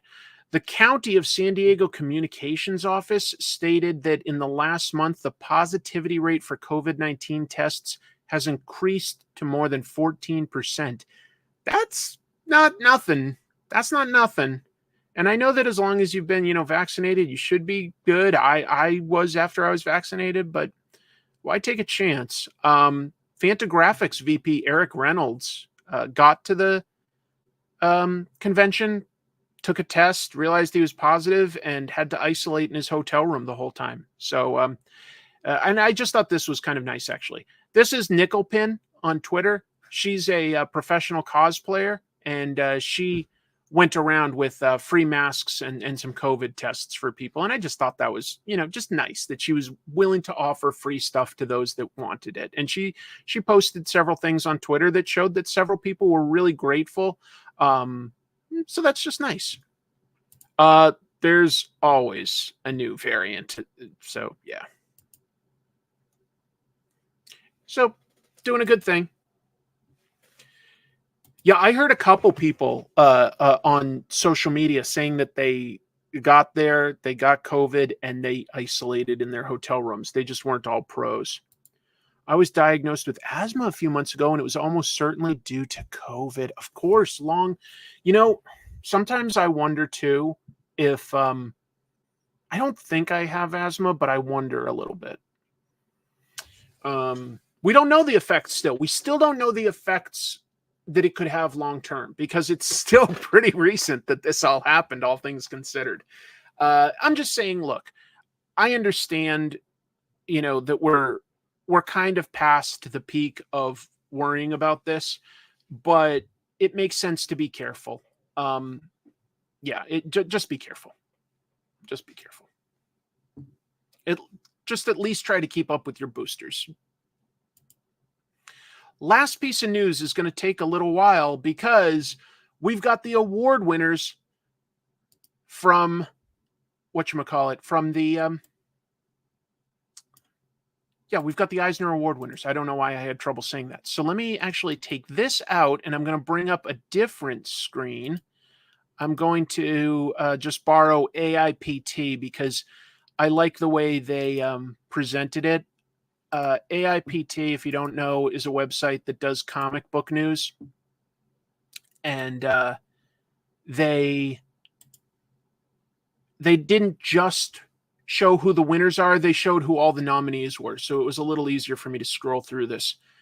So let's just go through and recap and see if anybody has any big thoughts on this. Sorry about the ads and everything, but just part of the thing. part of the thing. Best short story went to The Kelpie by Becky Cloonan in Four Gathered on Christmas Eve. I remember reviewing that on this show when it came out just before Christmas last year. Great story. Kudos. Boy, other than that, my other choice would have been that, like, I've talked up Tom King and Belen Ortega doing the Trinity backups in Wonder Woman. Those are really, really nice. Best single issue one shot went to Nightwing 105 by Tom Taylor and Bruno Redondo. That was a great issue, folks. To recap, that was the one that's all told in first-person perspective from Nightwing's point of view, the entire thing. Not only is that a unique way to tell the story, it involved some complex work on Bruno Redondo's part because sometimes if it's like, a bigger shot, you have to sort of do some fisheye perspective if you're going to like have it look authentic. You can't do just 1 or 2 or even 3-point perspective. You have to sort of do fisheye at a certain point. So a lot of work went into that. 105 definitely, I think, I'm pretty sure that's the one that I voted for. But, kudos to Mirka Andolfo there for Sweet Paprika. That was good. Kudos to everybody that got nominations. Best continuing series, Transformers by Daniel Warren Johnson. And that one was definitely the one that I voted for. I'm in the bag, but yeah. I hope you enjoy it, Out of Voida. I think so too. People are like, Transformers, I've never been into it, or Transformers, there's no way it can be that good. It's good, folks. You don't have to have been into any Transformers stuff before. This is a really good comic book. A surprisingly good one, not just because it does interesting stuff artistically and action-wise. It has characters you will care about, which blows your mind, but it does. It's good. So I'm really excited so far about all of these. And look at who that's up against, by the way. Look at all these names. Kelly Thompson, Leonardo Basto Romero, Tom Taylor, Bruno Redondo, Mark Waid, Dan Mora, Tom King, Daniel Sampere. All of these people are the best of the best in the past year. So good for a continuing series. So good. But congrats to Dan. You earned it. Whoops, skipped down a little bit for me. Sorry. Okay, here. Best limited series went to Pee Pee Poo Poo by Carolyn Cash, published through Silver Sprocket. I have picked that up. I don't think I reviewed that on the show. Pee Pee Poo Poo is a very funny comic. It's basically, it's an autobiographical, like, underground type comic. And yeah, it's got a lot of humor that like might carry more weight if you are in or know somebody in the LGBTQ community, but I did still think it was very funny. Even if I'm not part of that community, I still got something out of it. Yeah, really good. Best new series went to Somna. So look at that. That's the second award for the night if you're keeping track, for Becky Cloonan. Art by Tula Latte. I don't know if you're still here, Chuck, but I remember you're a big fan of Tula's artwork. Great team. I was leaning towards either Beneath the Trees Where Nobody Sees or Local Man. That, for me, those are the two that I was having trouble choosing between. But, of course, I'm happy for Becky and Tula to be recognized because they're incredible creators. These are books that I don't know as well. Best publication for early readers went to Bigfoot and Nessie, The Art of Getting Noticed. Okay, I haven't read.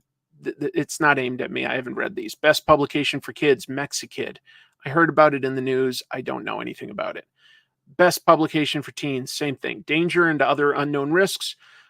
But that is by Ryan North and Erica Henderson. And I will say, I love Ryan North's Fantastic Four. I talk it up every month as one of my favorite superhero books. And Erica Henderson is an incredible artist. She's done Dracula, Mother Effer, and Unbeatable Squirrel Girl. She's awesome. She really is. Local Man is so good. Okay, I thought I remembered that right. Let's see. Thank you, Adam. Love your work. Got on here while I work from home. Helps with the cabin fever. I'm glad I could help. That's really nice to hear. Let's see. Somna rules, but then I would like the Sexy Witch comic. I remember when I was sort of the editor of that nerdy website that's no longer up, and every year in October, I got like 29 other friends or 30 friends to write horror movie reviews, and you wrote the review, Eden, for what was it? The Love Witch, was it? Was that the name of the movie? I remember the movie and I remember your review. I don't know if I'm getting the title right, but that was good. Kyle dropping in. Look at that. So Kyle is saying that they planned the movie from the beginning. They planned the movie from the beginning. I am remembering. I loved your review, Eden. I loved your review. That makes sense, Kyle. Now that I finished this, if this was it, I might have been, I don't love like criticizing people that I love and respect, but I felt the tiniest bit unsatisfied because there's still a dangling plot thread in this. But hearing that there's more to come with the movie makes me appreciate it a little bit more.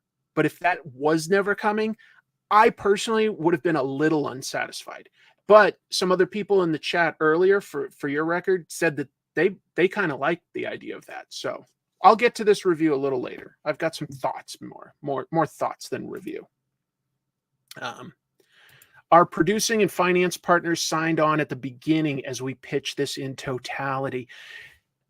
Hearing that makes more sense for why you could justify, say, making such an amazing podcast. I talked that up for the last 9 months every time there was a no one issue. I think that the true crime podcast aspect was a fantastic addition to the comic, and it was just so perfectly executed. Yeah. I mean, I don't think Kyle would stop talking to me if I said I didn't love this issue as much as every other thing you've ever written. I'm just trying to be upfront, but I do like it. I mean, I'm buying it. I love it. That's really cool. Thanks so much for sharing that, Kyle. That's really special to all of us in the audience. That's really special. She was your childhood crush. Well, Patton Oswalt was mine. No, you know who I was impressed that they got on the podcast was Todd Stashwick as Ben. I'm terrible at names, but I think Todd Stashwick was playing Ben. Oh, no. I heard the news. I did not see the trailer. I missed something. But also, I always have trouble playing audio on something here. Like, I can show the visual, but I always have trouble inserting the audio properly. Noted. We all... Look at this. Okay. We're all... Okay, there's a trailer, folks. There's a trailer for No One. And remember, this is a true crime superhero documentary. So, I think what makes sense is to include that one amazing real-life superhero, Omega, and get his thoughts on No One, whether he would have approached things the same way. I'm pretty sure that everybody's favorite real-life superhero is Omega, right? Black Market YouTube. Okay, give me a sec here. Let's pull something up. Give me a sec to type this in. Black Market Narrative. Oh, and look, I'm subscribed. I just didn't pull it up. Okay. Let's see. How do I pull this up? Like that? No, I need to stop screen and add a new screen. That's what I need to do. All right. Yes, I was Omega, just to be clear. If we play the trailer, Omega will be in the film. I don't believe you, but I'll play it. But I don't think the sound is going to come through. I don't think I'm set up properly. Let's. Hypocrites and the corrupt, the swindlers, the parasites, all those who take from their fellow man. This message is for you. Do you guys hear it? For too long, this country has been choked by corruption and injustice. The vulnerable have been oppressed by the rich and powerful, who abuse the laws for personal gain at the expense of everyone under them. In the summer of 2022, I embarked on my mission to expose them, to hold them accountable, to bring change. You may think you know what happened next, but you have been deceived. You have been told that I am responsible for murder, that new laws could protect you, that I am dead. You have been told many things, except the truth. Until now. What follows is a video record, so that you no longer have to rely on what you are told. No one escapes justice, not even me. I am no one, and this is my story. Look at those producers, folks. Coming soon. ZQ Entertainment. They've produced stuff like Paranormal Activity, Late Night with the Devil. I think that those producers did like Insidious. Just think that looks great. That was exciting to see. You got my real reaction there. Now I'm a reaction channel. So the bad news is I'm definitely going to get copyright claimed by Kyle, and he's going to take all the revenue from this episode. So I just want you to know, from this point forward, all of Kyle's success is built on that. Up to now, he's actually just broken even because he keeps investing. He invests his profits into projects like this. Now he's taking my revenue and he's going to get ahead. And I just want that noted for them now. I think that looks awesome. That's a great visual style. The mask, I was really wondering how that would look and work in real life, because he's got like a light on the front. You know, it's a good idea. It's a blank face, which is perfect for this anonymous vigilante. But that's really cool to see that it does actually work in real life. Yeah, he will dox me, exactly. I don't mind. He deserves it. Yeah, who is doing the voice there, I wonder? Oh, there we go. Lauren Lester. That makes sense. And Lauren Lester, of course, is part of the podcast. So basically, the end of every No One issue has a QR code as well as a website, and so you can listen to about a half-hour true crime podcast. That means like it's about 5 hours of a true crime podcast, and it feels like it. I shot that trailer 2 weeks ago in downtown LA. But if you do this, Kyle, look, we're going to pause and talk about this. We're going to pause and talk about this. So, let me just acknowledge. Thank you, Sam. That's so kind of you. Thank you, Master Shake. And I'll just read this too.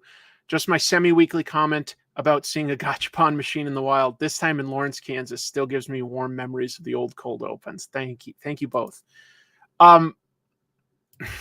Could be. If you start filming this, Kyle, are you going to go on location and actually do this in Pittsburgh? Are you just going to get some exterior shots in Pittsburgh? Because it felt like Pittsburgh, the location, was a very important element of the comic. It felt like, you really, I mean, people like say like yins. You don't hear that unless you're in that area. And they're meeting at like iconic locations. Shout out to Michael Neese, cinematography, Tashi Triu, colorist, Matt Taylor, sound, Starchild props, suit and helmet. That was really cool. Christopher Carter, music, and Keegan O'Brien in the suit. That's awesome. That's awesome. Well, that's one of the good parts, is like I was saying in the news, when we were talking about this in the news, is that while it complements the comic, it sounds like it's also sort of like telling you the important parts of this and then continuing from there, because it's a documentary, so it's going to tell its own contained story on location and virtual production. Cool.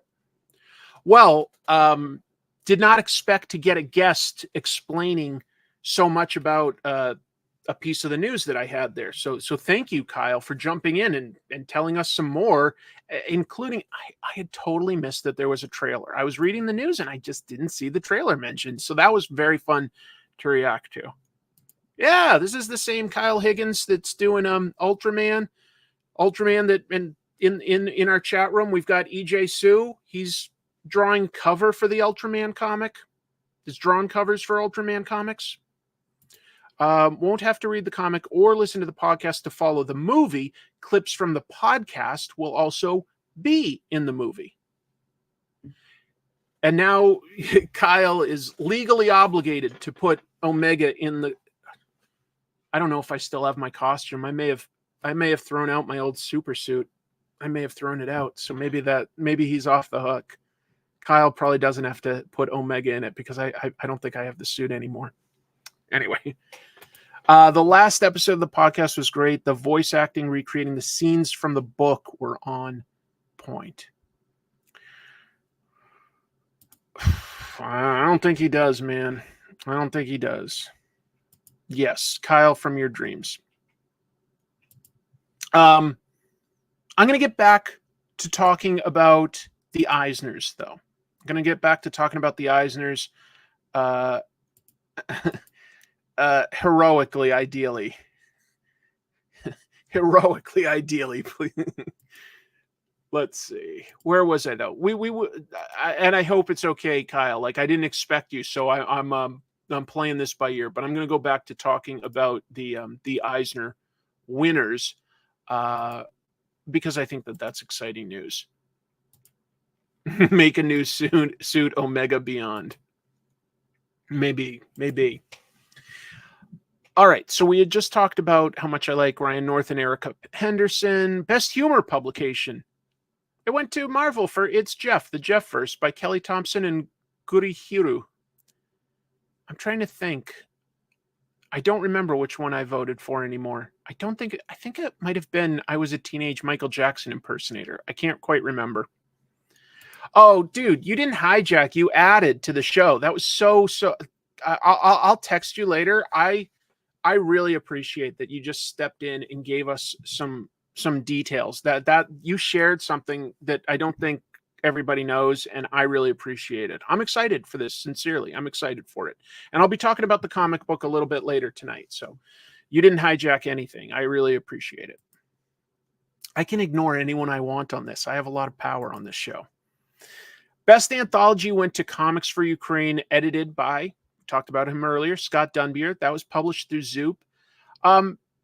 I will say I remember I voted for Deep Cuts. I voted for Deep Cuts, and I'm not just saying that because Kyle is here. I'm saying that because that one was my favorite.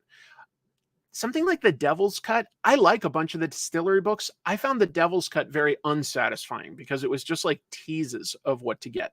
Deep Cuts was something that gave me history that felt real and tangible and livable because it gave me characters I cared about every week. And jazz is just such a uniquely American art form that to tell it in the other uniquely American art form of comics, and I will argue that America really started comics, even if there are previous examples that built to this. For me, that was my favorite. There were Swan Songs I heard great things about. I think that, a book like The Outside, Trans and Non-Binary Comics is super important. I also think Comics for Ukraine is super important. And I'm impressed that they were able to get that out so quickly. But Deep Cuts did get my vote. Best reality-based work went to Three Rocks, the story of Ernie Bushmiller, the man who created Nancy, by Bill Griffith. Bill Griffith does Zippy the Binhead, but also is a huge historian of comics, and we're very lucky to have him. I think I'm looking at the others. Yeah, that's the one I voted on. That is. Although Messenger, The Legend of Muhammad Ali, I really like Mark Bernardin and Ron Salas, so that's a book that I still want to read. I voted without reading everything. Best graphic memoir went to Family Style, Memories of an American from Vietnam by Tien Pham. And I've got that on order. Here's the cool thing, folks, about Family Style, Memoirs of an American from Vietnam. Tien tells his real life story, which is very interesting. He and his family were refugees from Vietnam that were on a boat to Thailand, and like they had to like catch fish and stuff on the way. And from Thailand, they made their way to California. And his memories are all told through the foods that he ate at different points, and how food can be associated with key memories as well as locations, like watermelon, fish, strawberries. Like his family had to pick strawberries for work at some point. And so like they all have meaning. They all have meaning. And I'm really excited to read it. I'm really excited. Best graphic album new went to the Tamaki cousins, Mariko and Jillian. That book got a lot of attention, and I'm happy for it getting that attention. Roaming is supposed to be very, very good. Best graphic album reprint got that rare thing, and a tie. Every once in a while, there is a tie. We got Wonder Woman Historia, the Amazons. I've got that book. Great comic. Really great comic. Other one, it tied with Hip Hop Family Tree, the Omnibus. And the nice part about that is, so we don't have Eddie. I think overall what happened there was a tragedy, just all around. I don't want to get too into it, but one thing that's nice about Ed winning this was his whole family basically flew out there. His mom, I think two of his sisters, yeah, and his brother and wife, they all flew out and were able to get that, and that's nice. I've heard great things. I have Roaming on my wish list to pick up. Yeah, a little bit. Food is important in the book is all. Jillian Tamaki is such a great artist. Yeah, definitely a good, strong, confident style. Confident. Best adaptation from another medium. I had voted on this one with much agonizing, Dracula Midnight Children by Shinichi Sakamoto. I think it's really amazing. I was also tempted to vote for H.P. Lovecraft's The Shadow over Innsmouth by Go Tanabe, which is translated by Zach Davison, local hero. But it went to Watership Down by Richard Adams, adapted by James Sturm and Joe Sutpin. That is a great book. I haven't read the comic, but that is a fantastic book. If you haven't read it, it's The Odyssey, but told with rabbits, and it works very well. This was exciting. Best U.S. edition of international material did go to Black Sad, and guess what? Juanjo Guarnido actually happened to be there, so he was able to pick that up. So that's really, really cool. I think I did an episode on Black Sad. I'm pretty sure. I have both the Dracula and Monkey King, but haven't read either yet. Dracula Midnight Children, the art is just mind-blowingly detailed. Mind-blowingly. Some really clever storytelling as well. Really, really impressive. Best U.S. edition of international material, Asia. I had voted on this one for Goodbye Eri by Tatsuki Fujimoto, which I did talk about in one of the previous episodes of the show. It did go to My Picture Diary by Fujiwara Maki, translation by Ryan Holmberg. So maybe that should be on my list. Best archival collection for strips went to Dauntless Dames, High-Heeled Heroes of the Comic Strips, edited by Peter Maresca and Trina Robbins. I mean, there's another, person that got an award posthumously. That's I believe the second posthumous award of the night. Kudos to them. I voted for the Popeye because I thought that was a really good book. Yeah. I'm running out of energy. I got to like wrap this up so I can talk about comics and get re-excited. Or I could just artificially cheat by having a little bit of this Mountain Dew. Diet Mountain Dew. Just pointing out that I'm not drinking sugar. Best archival collection for comic books went, and this is an important book for history, so I did like that this got the award, actually. All Negro Comics 75th Anniversary Edition, edited by Chris Robinson.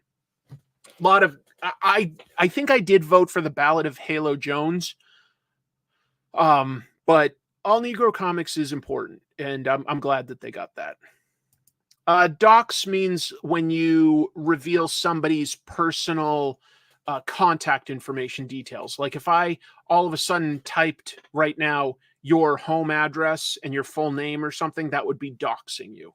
It's illegal, not very good. You should watch the Look Back anime movie when it's out. Okay. I like Tatsuki Fujimoto a lot. I like all of his one-shots more than Chainsaw Man, which is interesting, but yeah. No, I don't know what that's referring to be honest. Sorry. Best writer went to Mariko Tamaki, a second award of the night, so kudos there. That's very impressive. And all of these writers, wow, what a year. What a great year. I don't remember who I even picked there because it's so competitive. Best writer artist, second award of the night for this gentleman, Daniel Warren Johnson, won for Transformers. So if you're still on the fence of like, should I read Transformers? Well, first of all, the trade paperback for the first 6 issues is out, and he did win 2 Eisners for that book this year. So that's a JD Vance Mountain Dew joke. Oh, geez. Well, don't let him find me because I've got this beautiful couch behind me that I really don't want to have ruined. This is in good shape, and I don't want to lose that. So don't let him know that I'm drinking Mountain Dew. I don't want him to come to my house and violate my poor couch. Best penciler, inker, or penciler, inker team. Look at that. Jillian Tamaki. So each of the Tamaki cousins picked up 2 awards. Really, really impressive. Really impressive. And I mean, she's getting that up against, look at these names. Jason Sean Alexander, Tula Late, Inaki Miranda, Dan Mora, what a year he's had, and Chris Somney. Always strong. Always strong. Best painter multimedia artist went to Sana Takeda. She deserves as much props as possible. I think I voted for Sana. I know I was tempted by Wanjo Guarnido, but I think I voted for Sana. Best cover artist, congratulations to Peach Momoko. That's really nice to see. Peach-san is just a really, really special talent, and I appreciate that she is delivering something very different to mainstream comics. Very different. Although I will say Jen Bartel and Jenny Frisson also had some great covers this year. So it was all about the ladies for best cover artist. It really was. Yeah. Monstrous is good. I might do an episode about Monstrous at some point. And for Peach, I don't know if it will ever happen, but I would love an opportunity to interview her and see if I could hopefully do it in Japanese. I don't know if my skills are quite good enough, but I think with enough preparation, I might be able to, as long as her husband is also there to help us out just in case. But I would love to do that someday. We'll see if it ever happens. But Peach is something special. She deserves her success because she does work hard, but she also does something very different, really. And I appreciate that experimentation. Best coloring went to Jordi Belair. I don't think anybody could complain if any of these people that are nominated won. But Birds of Prey and Dark Spaces Hollywood Special, Jordi definitely has experience working with a a limited color palette, which I think is a skill set. I think it is a real skill set. So that's good. Best lettering, again, goes to, I think, again, I'm pretty sure Hassan has won before. Some of the books that he's done this year, very, very smart guy. Also, a number of really great letterers. A little surprised to not see Stan Sakai in there, but he has won a bunch of awards, so I it's fair. It's fair. We're almost done with this stuff. Best comics-related periodical journalism. Congrats to the Comics Journal. I'm glad that Fantagraphics is still doing that. I'm pretty sure I voted for Sketched. Yeah, I definitely did. And I'll just say that, look, I'm biased, right? But I sincerely think that shows like this, and I'm not the only one that does a show like this, there's quite a few out there on streaming platforms. I don't have, say, a staff of journalists covering this stuff. I'm obviously just recapping what other people do. So maybe this pros and cons doesn't deserve to be nominated for something like that. But I would argue that something like Comic Tropes does potentially deserve to be nominated. And not just me. There's a lot of great comic book YouTubers out there that are doing deep, insightful analysis that I think should count as periodical journalism. I do think so. Best comics-related book went to I Am the Law, How Judge Dredd Predicted Our Future by Michael Molcher. I would like to read that. And I'm pretty sure that is that's the one I voted for. Best academic scholarly work. That's the Claremont run, Subverting Gender in the X-Men by J. Andrew DeMond, I'm guessing. You might note that, like, as far as the publishers, these are all university. These are papers that are published by, like, graduate students analyzing something. But these are always interesting. Hold on, I'm looking for a book. Darn it. One year, one of the people there that was nominated talked about the history of how manga came to be, and how it was actually based on a lot of American comic books and animation. And that's by Ike Exner. Great book. And so you can find some really great stuff in here every year. The best academic scholarly work, very interesting section. Don't overlook it. It has some really great essays and short books and stuff. Great. This was his first Eisner for lettering. Previous ones were for journalism. Of course. He was lucky that Todd Klein wasn't nominated. Well, good for Hassan. That's nice. Deserves it. All about the craft, all about the medium. Best publication design went to Bram Stoker's Dracula and Mary Shelley's Frankenstein box set designed by Mike Kennedy for Magnetic. Huh. Okay. I have to admit I wasn't super familiar with these, so that's a category I'm not an expert on. I will do someday a Marie Severin episode, no question. I will. I've mentioned her in several episodes. Respect the heck out of her. I will.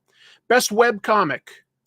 This will only continue to be a bigger and bigger category, just to be clear. This and digital comics, but Lore Olympus won again. I get it. I think Lore Olympus has won enough at this point, and it's time to give some strong looks at anything else. Because Lore Olympus has, I think, won at least 3 times now, and that's great. Actually, I'm pretty sure Lore Olympus is ending this year, so that it might be done getting nominated. But it's sort of dominated for a while, and I'd just like to see some other people get recognized. It's not a bad comic at all, in my opinion, but yeah. I did vote for this one, though. Best Digital Comic, Friday by Ed Brubaker and Marcos Martin. Dude, you donate whatever you want, whatever you think is fair, and you get to read it. It's a great crime comic that sort of takes the idea of Hardy Boys and Nancy Drew, but involves real crime. It works very well. Very well. Anyway, strong Eisners this year of so many great artists that were nominated. Loved it. I have never been to the Eisners because I've never been to the San Diego Comic-Con.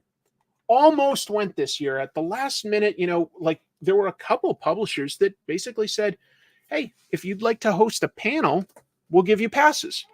Well, that's tempting, but at the same time, I'd have to take care of like flight and hotel, and it was just too last minute. They thought that I was already going. Well, I'm not. So, but maybe next year I should. I've never gone, and I think I should. I'm going to set up my second camera so that I can review some comics with everybody. Yeah, that took 2 hours to go through the news, but I did sort of expect that, and I'm not going to shortchange the comic reviews just because that took longer.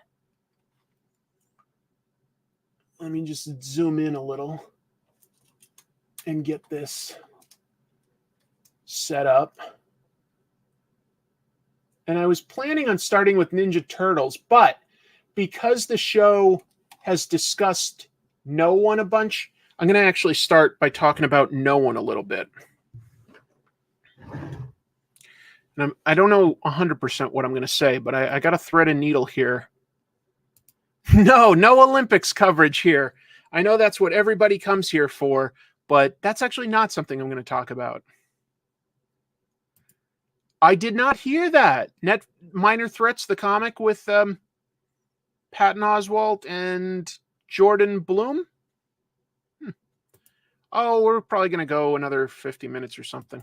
SDCC is worth experiencing at least once in a lifetime. I want to. I'm sure I'd have a good time just talking to people, just talking to people.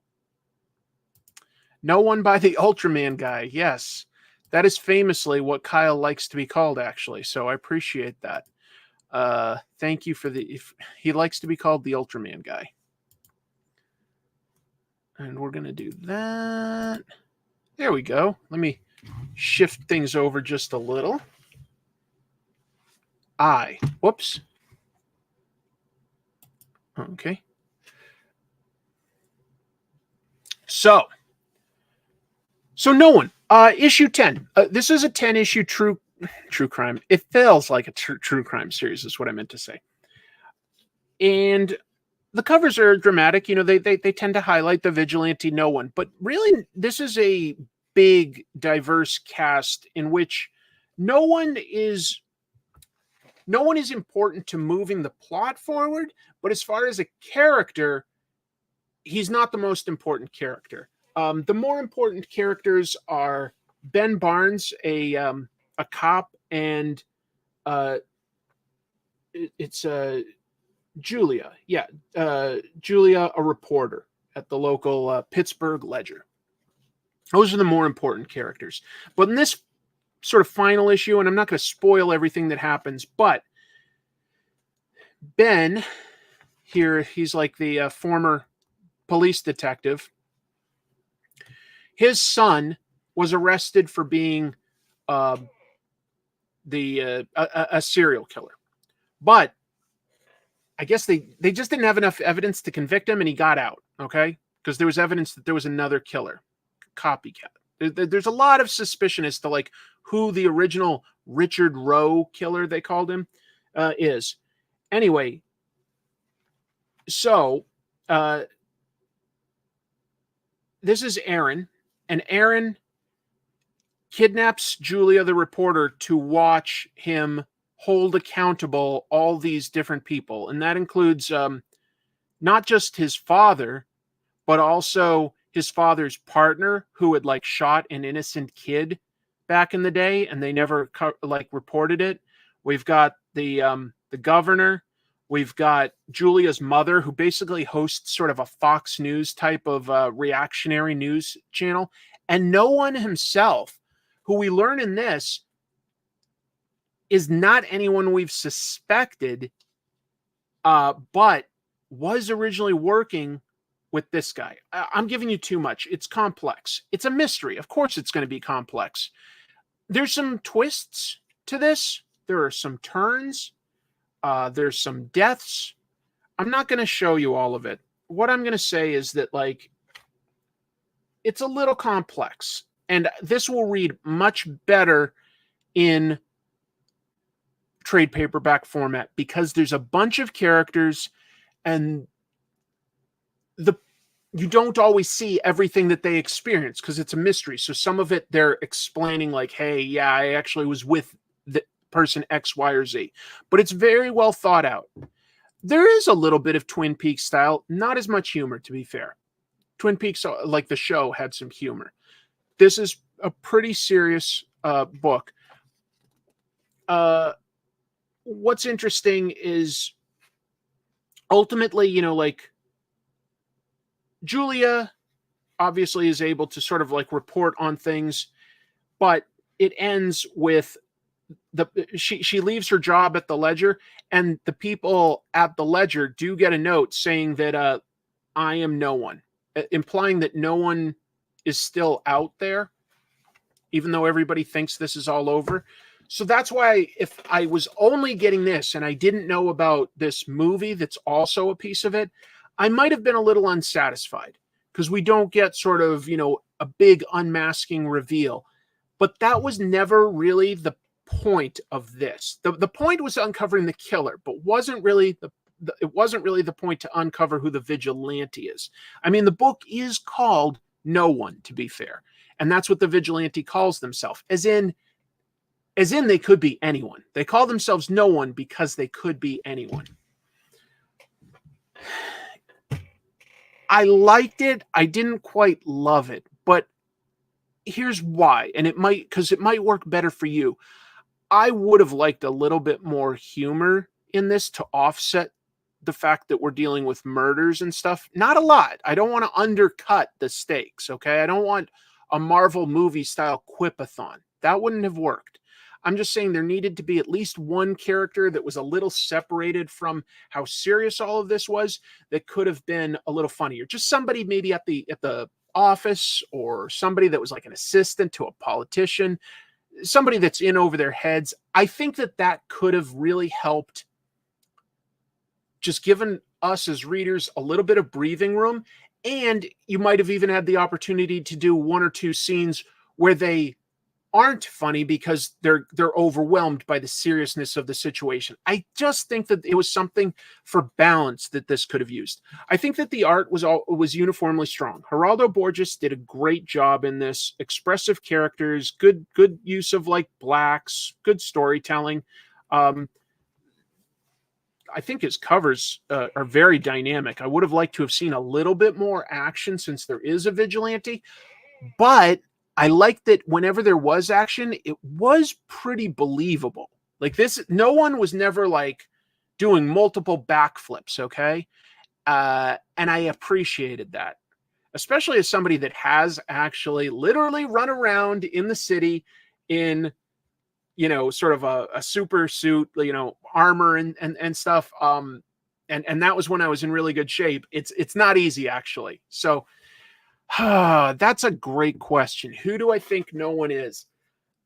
I'm leaning towards thinking that it's not anybody really connected to the rest of this, that it's not somebody important, in other words.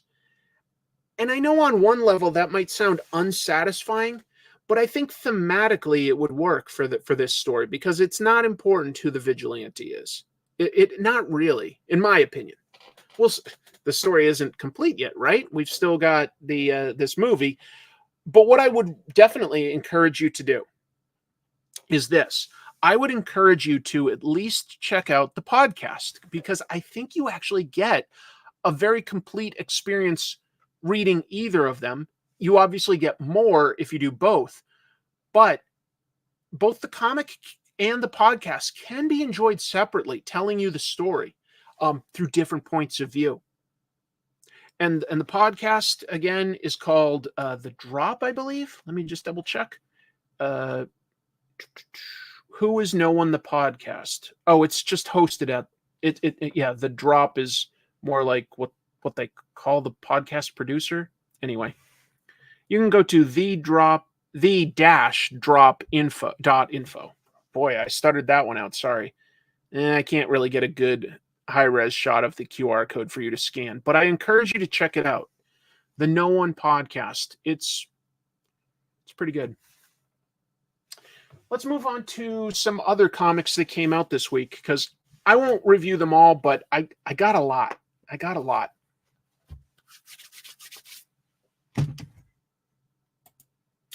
More just thoughts, but thank you. Yeah. Teenage Mutant Ninja Turtles. They're calling it Teenage Mutant Ninja Turtles 1 because there's a small time skip from issue 150, and they're starting a bit fresh, okay? They're going to reintroduce all the characters to us. And that begins with a story about Just Raphael, written by Jason Aaron, art in this one by Joel Jones. I got this variant cover by Danny Earls, which I think is a pretty gorgeous look at, a Ninja Turtle jumping through New York City. New York is very important to the Ninja Turtles. They sometimes will go to like outer space or like, the April's family farm in Northampton, Massachusetts, but still. Yeah, I went ahead and I paid more than the cover price because that was the way the comics shop worked, but that's okay. It was sold out for you. Interesting. It wasn't sold out at the comic shops I look at, but they ordered pretty heavily. I didn't see Eastman's. I'll look for it. So it was good. It subverted my expectations twice within this. As in, first we start with Raphael in San Quentin State Prison. So he's not even in, New York City anymore. He's in prison with a bunch of other human inmates. So that's my first sort of thing where I'm going like, okay, that's not quite what I'm saying by subverting my expectations. I'm just saying that the setting is unique. But eventually, like, Raphael hears some people like breaking out, and we're shown that because he's got the ninja skills, he can get out of prison. He gets out and he just beats these guys up before they can escape, and then goes back to his prison, almost 7-Eleven style, as in there was a Golden Age superhero named 7-Eleven that snuck out of prison to fight crime and then went back to prison in the morning. But the first subversion is that we get Raphael talking to the warden, and we find out that they've got some sort of arrangement. We don't know exactly why Raphael's even in prison in the first place, but they've got an arrangement where the warden is having like Raphael sniff out something that's going on in the prison, and will probably get released. We'll probably get released soon. But so he's doing something with him. So that was the first thing. I go, oh, okay, Raphael's actually working undercover. Well, what works best when somebody's working undercover? One is when their cover gets blown. The second is when their cover gets ruined. Some foot ninjas attack at the prison, and Raphael's like, he has a good fight, but it isn't like something he can't win. He's really good fighter. And then he realizes it was all a distraction. The foot killed the warden with Raphael's size to set him up. So that's the second satisfying way, working undercover can go. Like either have it blown or have the only person that knows you're working undercover get killed. So now you've got no way out. Well, except, of course, he's great at martial arts. So Raphael does get out, but now he's on the run. So that's an interesting starting position for Raphael. And from here, we're going to get one-shots to see where Leonardo, Michelangelo, and Donatello are at. They've all separated. But, of course, we want to see them reunite as a family, as brothers, That's what we want. My favorite non-superhero comic, probably, I don't know. Right now, I would say Criminal by Brubaker and Phillips. I liked it. I'm excited to stay and get back into Ninja Turtles after a bit of a break. I was reading the IDW series from the beginning. I lost track at a certain point, and I don't keep my comics very well organized, so I don't know exactly where I dropped off. I need to figure that out and read the rest in trade paperbacks, because I do want to read it. I love Ninja Turtles, but this was a nice place to get back into it. Chris's stream now seems almost as good as when it was from his hotel in Japan. Did I do 2 or 3 when I was in Japan? Oh, and I'll be on vacation again in January, so I'll probably be doing some more of these remote. But anyway, so I might have to adjust the time. We'll see. On the run for a crime he didn't commit. So there's more to that. You know, we need to know, why was he even pretending to be in prison? What was the deal exactly that he had with the warden? What is his goal now that he's free, other than potentially just clearing his name? You know, like, I think that it's going to be Raphael's. I think it's going to be specifically Raphael working to reunite his brothers. I think he's going to go on, because he's on the run. He's going to find where each of his brothers are and is going to bring them back together. And I hope that I'm right, just because Raphael is usually the hot-headed, argumentative one that has the hardest time fitting in. And it would be really interesting to see, on a character growth level, him be the one that's bringing the family back together. It's just an early speculation. I would find that satisfying. But I liked it. I liked it, and I can't wait to read some more.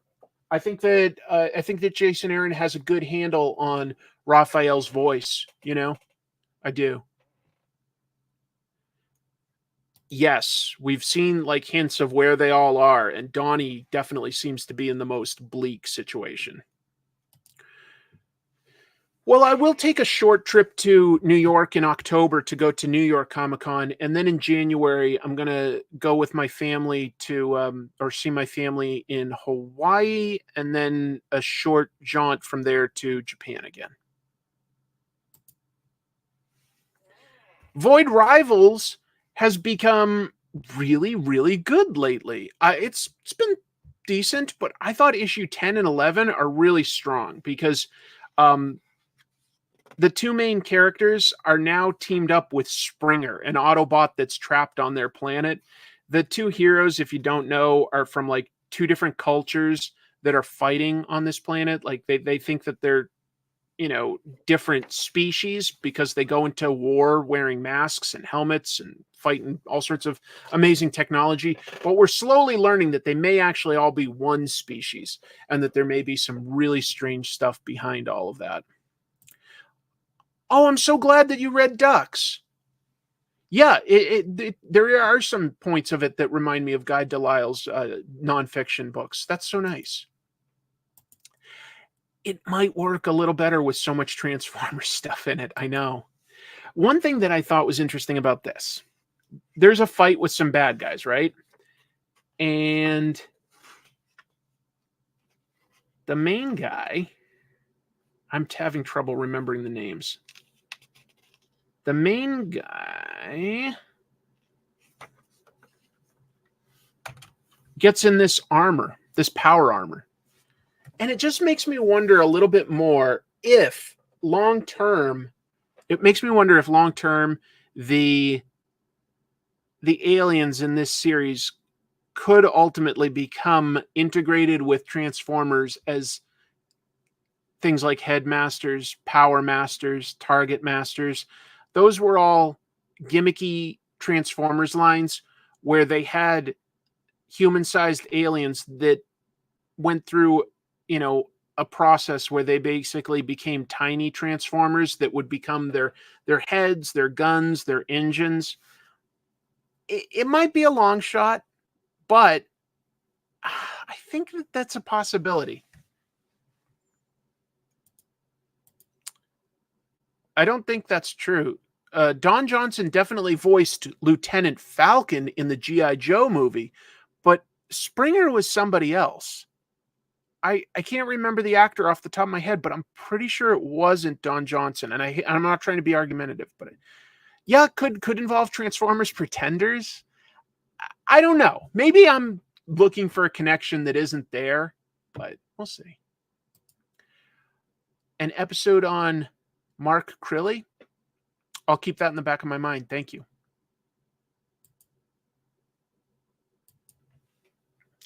Yeah, Springer was somebody, but I don't think it was Don Johnson.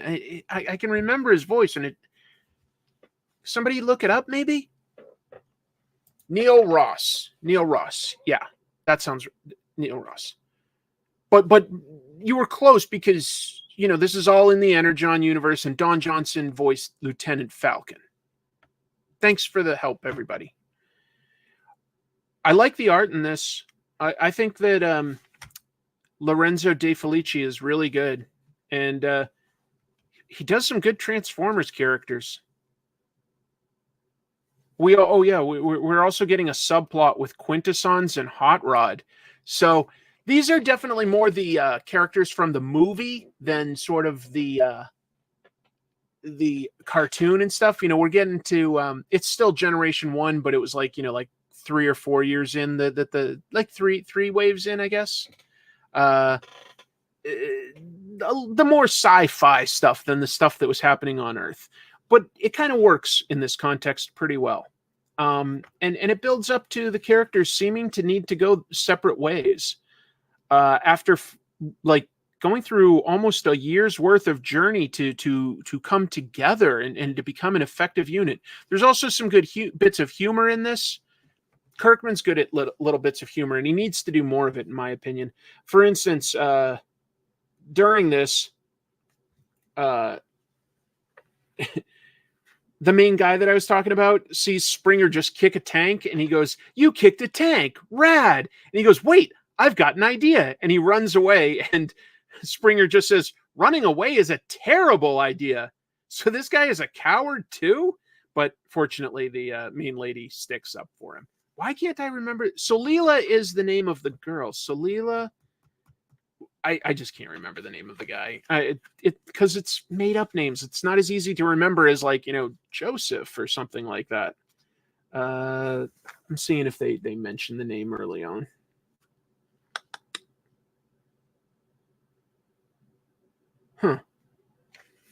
Maybe I don't remember it because I'm not seeing his name in these first several pages. I know that sounds like sort of like awkward to write people saying each other's names. That's not like really what we do all the time, but it does help for reading a comic that you haven't seen in a month.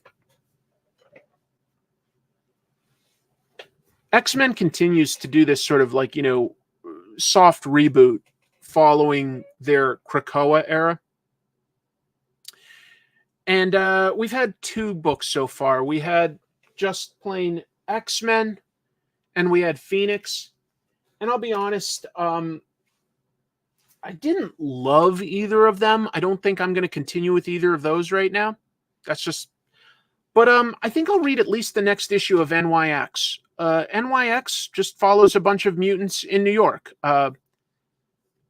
Kamala Khan is an X-Men. She doesn't know her mutant power yet. She's still just using her inhuman powers, but she is a mutant.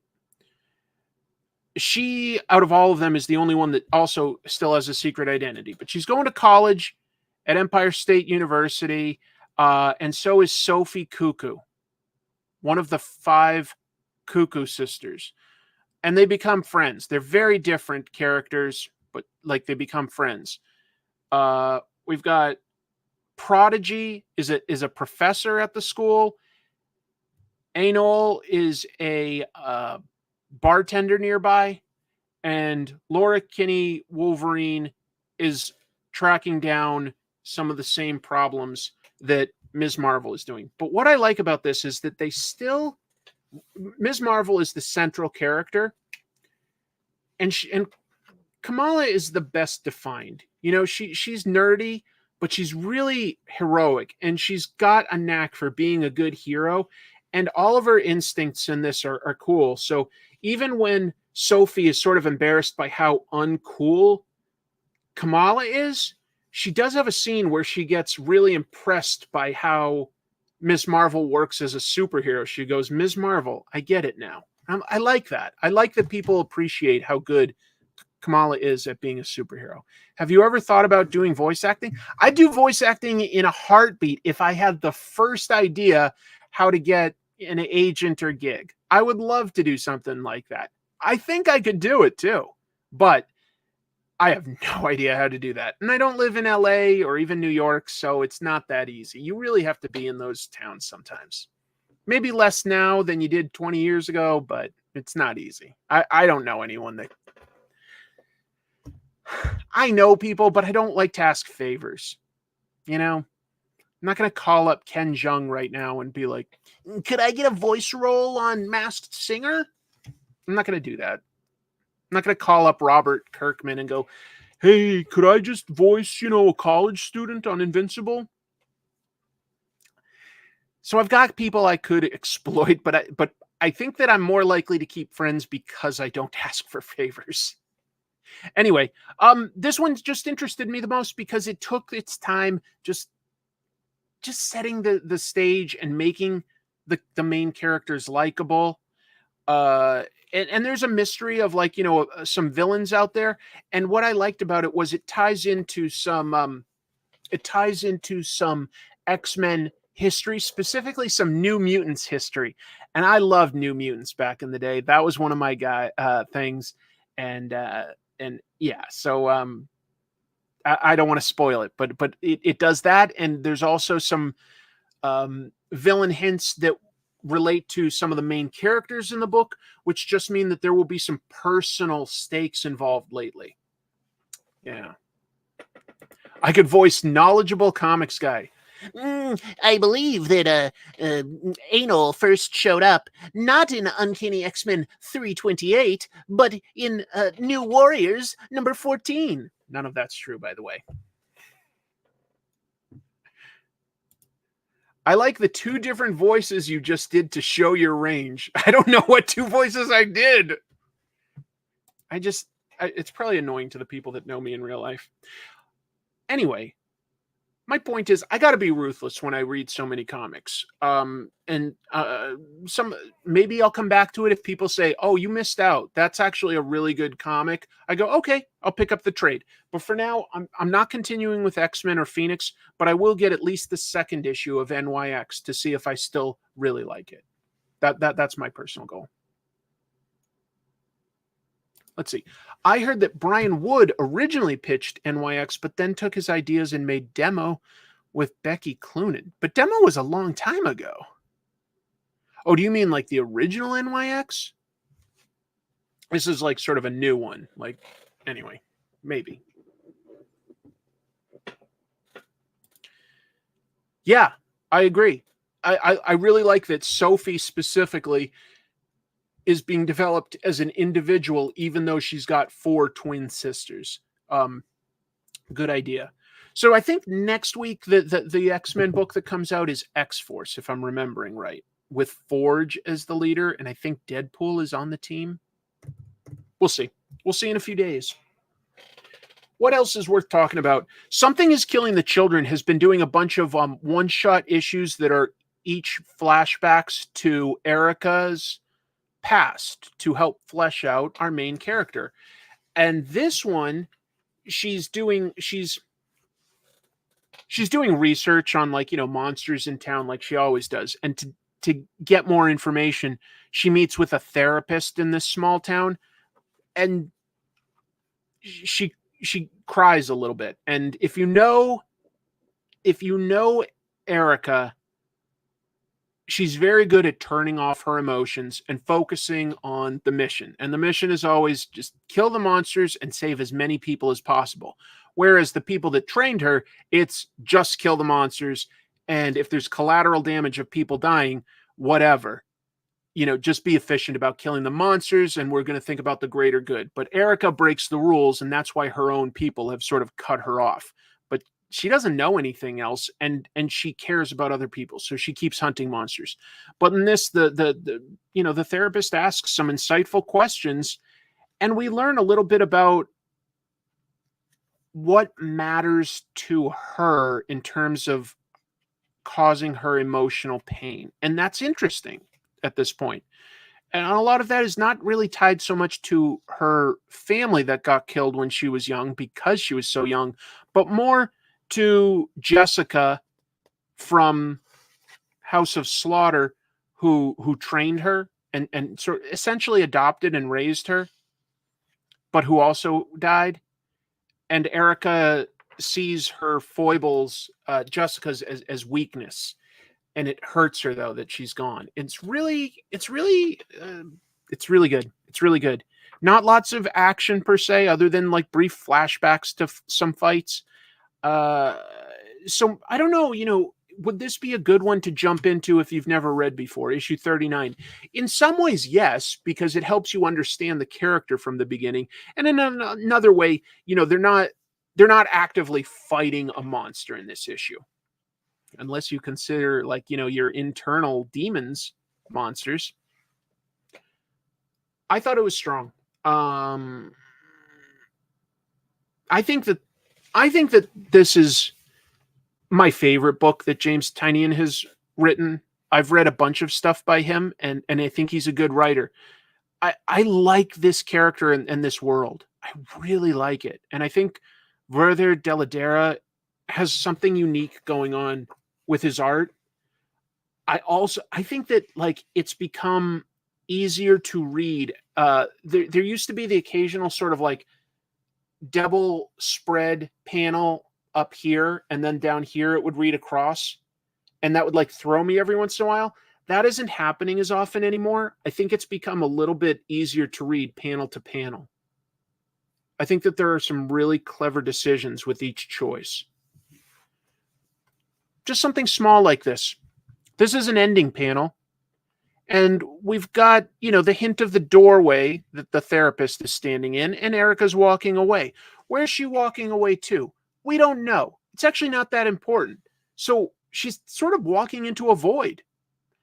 There's a lot to think about there after you've read this issue. Like the idea of a character just sort of walking into the void. There are some thematic issues there that we could really ponder and think about. But it actually also is a step forward where the therapist offers Erica his card, and she never tries to keep in touch with anyone she's met in any of these adventures. But she grudgingly does take the card. And I think that that's a step forward for Erica. It's a small step forward, but this is also a long story. And those steps do matter. There is a progression. There is a character arc here. There is. True. Yeah, exactly right. While she's walking into, something unknown and it's open, specifically, the artist did not do, say, a black background or a dark background. It's a white background. It's a positive. These are very subconscious things that you don't always think of when you just read the issue quickly. But if you ponder and think about the storytelling decisions, even if that was a subconscious decision by Dell'Edera, it was a specific choice. It has many collected volumes. It has at least, geez, how many? I think it has 6 collected volumes, like of 6 issues each. I'm pretty sure it has 6. So it's very easy to read in that format because she tends to go on an adventure for, 5 or 6 issue stories. It's a very satisfying way to read it. But right now we've been getting some one-shots that are sort of like a break between big adventures. We're finally slowing down for just a little bit to understand Erica better. And I'm glad that we are. I like this character. I like her a lot. Let me actually switch to this. This is another comic that I'm just going to make the tough decision that I'm going to drop. And I don't hate Ultimate Black Panther, but I also just don't find myself having fun reading it or getting something to think about later. So I gave it 6 issues. I think that like Brian Edward Hill is doing some interesting things with Black Panther, the King of Wakanda, but it's just not giving me enough superhero action or science fiction ideas to grasp onto. There's characters called Ra and Khonshu, and while they have godly powers, I don't think that they are literal gods, but they basically are controlling all of Africa minus Wakanda. Black Panther is got a small, tight council that he talks to. He's got his wife, Okoye. He's got his sister, Shuri, and freedom fighters, Storm and Eric Killmonger. Those are the only people that he trusts right now. By the way, maybe this is the artist. Maybe this is because this is the Ultimate Universe. But so Storm and Killmonger are partners. They're not really villains, just to be clear. Like Killmonger, at least, is not presented. But they're also a couple, and they're relaxing in this scene. And Storm is floating here. And I say floating as compared to flying because her hair is dangling down. Well, in the comics, Storm can fly because she controls the weather to such a degree that she pushes herself with really strong winds. She doesn't just move her body.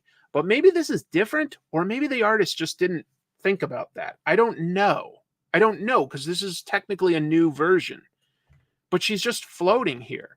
But that would be a different power than controlling the weather, which she's been shown to be able to do in this, winds, storm, rain, thunder, lightning, all that stuff. But so I don't know if she just has the ability now to fly in the Ultimate Universe, separate from controlling the winds. Maybe I'm being pedantic there, but I'm confused by that. It's not bad. It isn't. It's just, it's a lot of talking and political machinations. It's a lot of investigating various teams and factions and political motivations and stuff. And we're 6 issues in, and I'm not connecting to it the same way that I can with the Peter Parker book. And I don't know, maybe it's because I'm not a king in Africa. But I'm being a little jokey and I'm being a little serious. It's a very tough thing to do as a writer, to come up with a way to make a character that is a king relatable. You can come up with good action scenes. That's never really a problem. I think you have to get past him being the king and really have him being active for, and if that logic doesn't fly all the time for why he would get involved instead of having his soldiers, you just have to get past that. Star Trek, all the Star Trek shows, the captain is always going on missions, right? When they really shouldn't. They should be sending their commander and some specific technical people to go investigate. The captain shouldn't realistically be putting themselves in that danger, because that endangers the whole crew if something goes awry, which it always does. But as long as you just get them right into that situation where they've got to solve a problem, we're not going to think too much about that part of the logic. We can enjoy the story. That's what I think you need to do with a character like Black Panther or Namor, somebody that's a king. Get them right into the mission. Get them into the thick of it. Don't have them talking about this stuff and debating it too much. Sometimes it's good in between. Start with, say, a big action scene that he's involved in. Then have him, debate, what they need to do with, his allies and stuff like that. And then get back into, a big action scene. And they're not quite doing that. This is more 2/3 of it is just either, other people doing stuff or Black Panther thinking about doing stuff. And then towards the last third, getting a little bit involved, with a fight. And this stuff's good. It looks good. It makes sense. That would be how I'd approach it anyway. Maybe I'm shortchanging what you need to do to build up that character. But Black Panther is different than how you can approach an everyman like Peter Parker, right? Peter Parker is always going to be a little more relatable no matter your background, because he has a job. And in this Ultimate Universe, he has a family. But, these are things that we can latch onto and understand. And debating can be the action scene if you structure it that way. That can be, you could have some sort of build up to a legal or ethical debate with the villain, maybe, or with your own people. You have to convince them to go with your plan, and that's the crux of that issue or something. That can be the thing. What I'm saying is, the main character needs to be a little bit more front and center in this book for me to get into it. And I'll overlook the fact that he's the king and maybe he shouldn't, but he is also the Black Panther, right? He has those abilities and those powers. So I'm willing to go with it if he's like, I got to go on a mission. The queen or my viceroy or whoever is in charge of the country while I do this mission. I want him doing way more of that. I want him doing way more of that. So I'm just not into it enough. I don't think it's bad. I really don't, but I also am just not excited by it. So I'm going to be abandoning this one. And I hope that's not a mistake. Like, people might be like, wow, you read the first 6 issues, but boy, issue 7, when Stefan Caselli came back on art and like all of a sudden there was this big twist and it all makes sense now. Maybe it's my mistake, but anyway, for now I'm abandoning it.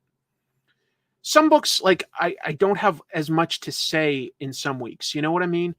Feral, I don't know if I have something new to say this week compared to the first 4 months. What I'll say is it continues to be strong. That's all. So I'll just keep my thoughts quick there. I just want to jump back, actually, because I agree with Jamilin. I think that the Black Panther run by Christopher Priest hit that balance. It had Black Panther mixing it up regularly. A lot of stuff in New York. It kept him busy and it kept him engaged and it kept everything on him. And there could be subplots building up to something else. Subplots aren't bad, but there's so many subplots that are sort of trying to build out the whole world and all these new characters. And I'm like, I get that these characters all exist in the regular Marvel continuity. Let's simplify for the Ultimate, unless there's a really important reason for that character to be there. I don't know that we need Shuri and Killmonger from the beginning. I don't know if we do. I like, if they were only coming in issue 6 or 7, might still work. But anyway, Feral continues to look great, have really great adventure scenes that you wouldn't think would be relatable, but these cats all have human personalities. The art by Trish Forstner is wonderful. These cats can all be told apart from one another. Good at like establishing shots, very realistic, helps make the cartoony characters stand out that much more. There's some clever decisions by writer Tony Fleeks where, like, you know, when the characters are sort of overwhelmed by fear, the other character is speaking, but it's all just gobbledygook lines. Because they can't hear it. They're overwhelmed. Some really nice decisions in this. It continues to be scary and sad, but exciting. This one was yours? See, I'm totally invested in this. I'm totally invested in these characters. They're always in a new setting. They're always under like a new threat. Like, up to now, it's been things like finding their way home while being lost. It's been meeting new allies. It's been running from wolves and raccoons and stuff like that. In this one, we've got actual like humans that are like with rifles and are tasked with killing any rabid animals. And they're being hunted by people now. There are bats. They keep inventing it. Like, every issue gives me something a little bit new. So I'm not bored with this. I'm really enjoying this one personally. Just explaining why. But I appreciate the counterpoint because it made me think a little harder about why I like it. That just shows how hard it is to do a dialogue-heavy story and something is killing the children. Ultimate Black Panther can't get that balance right. Well, I don't know that it can't. It hasn't for me, but there are also very different characters here. If Ultimate Black Panther was doing an episode that was about us learning who he is in issue 6, and like it was him sitting down and talking to a therapist, I might be really into that right now, because that would help me understand the main character in this new universe in a very different context. That might have worked for me, actually. Oh, yeah. Don McGregor, Gene Colan, Black Panther, also good. I'm pretty sure I did an episode on that back in the day.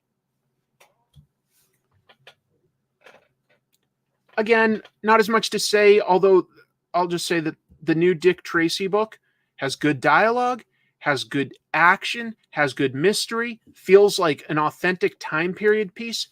Only thing I thought of this week that I would have liked is Geraldo Borges is a really good artist. He kind of draws Dick Tracy with like the nose, like that's maybe got like, like an angle here, maybe call it like a Roman nose, but he also doesn't really draw the eyes, in my opinion, squinty enough. The original Dick Tracy Chester Gould comics, Dick Tracy has really small, and it was cartooning. So, but I got the idea that he had eyes like somebody like Clint Eastwood, somebody that, tends to look like this. I think that might have also just helped separate him a little bit more, but whatever. That's not my decision to make. Just saying it would have like felt in line with the comic strips, the original. But that's okay, because this is not trying to recap the comic strips. It's trying to be a very grounded thing. And I don't mind that, because the original Dick Tracy's were violent as hell, even though they were drawn cartoony. Violent as hell.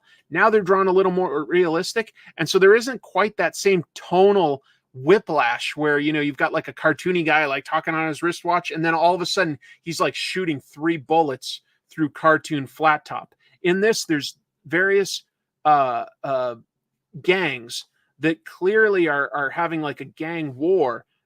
And Dick Tracy is trying to get to the heart of that. We actually still, like, the mystery has stayed ahead of me. I don't know who is motivating who. I think I've got a good idea of, like, the two sides of the gang war, but I have no idea who Flat Top is working for. Flat Top seems to be killing people indiscriminately, but I don't think he really is. I think he's killing very specific people to propel like a third sort of. There's the two gangs, but I think there's somebody else, and I'm starting to think that it might be a corrupt police officer or something like that. That's what I'm leaning towards: corruption. I didn't immediately think of Warren Beatty. Yes, it is a good color palette, and that's my pal Mark Englert coloring these. And I had Mark color my Vampirella cover, and Mark has colored all sorts of amazing things. I was seeing, no, that's not it. I don't know where it is. I just had something that he colored. He was the guy that got to color the last uncolored, unpublished Jack Kirby art that Jack did for Lords of Light, also known as Argo. Heavy Metal got the rights to those, and Mark got to color them. He's a good colorist. He's really good at color palettes. I hadn't reviewed last month's Sacrificers. I guess sometimes I just don't bring all the comics down. I forget. Yes, actually, you're totally right that Geraldo Borges does draw a little bit like Eric Powell. A little bit. Sacrificers has gotten better and better as it's gone along. This is a fantasy world where the gods of the world aren't quite gods, although they're incredibly powerful, but they get their power unknown to like most people in the whole world by essentially sucking the souls out of children. And there's this guy, Pigeon. He was never given a name, from a family of pigeon people.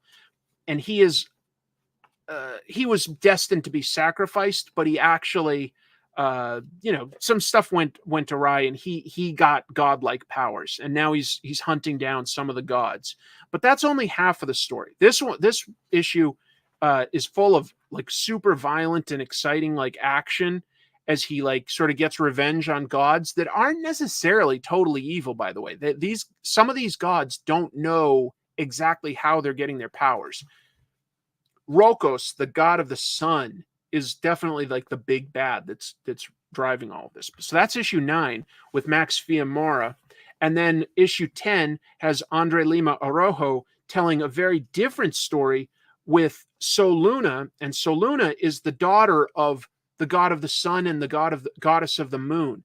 But she's had her powers and stuff stripped from her. So now instead of like looking young and powerful, she looks old and she's actually very weak and stuff, and she's just reduced to begging for food. She's reduced to like eating a rat, and she's never had to live anything close to this. But there's also something like really bad happening with sort of her body. There's some body horror involved in this. That like she inadvertently seems to have this black essence that sneaks out of her body at night and kills everything. It's wild. It's really crazy. Big ideas. Basically, these two characters have had a reversal of fortune. So Luna started like super powerful and like in the most comfortable place you could imagine.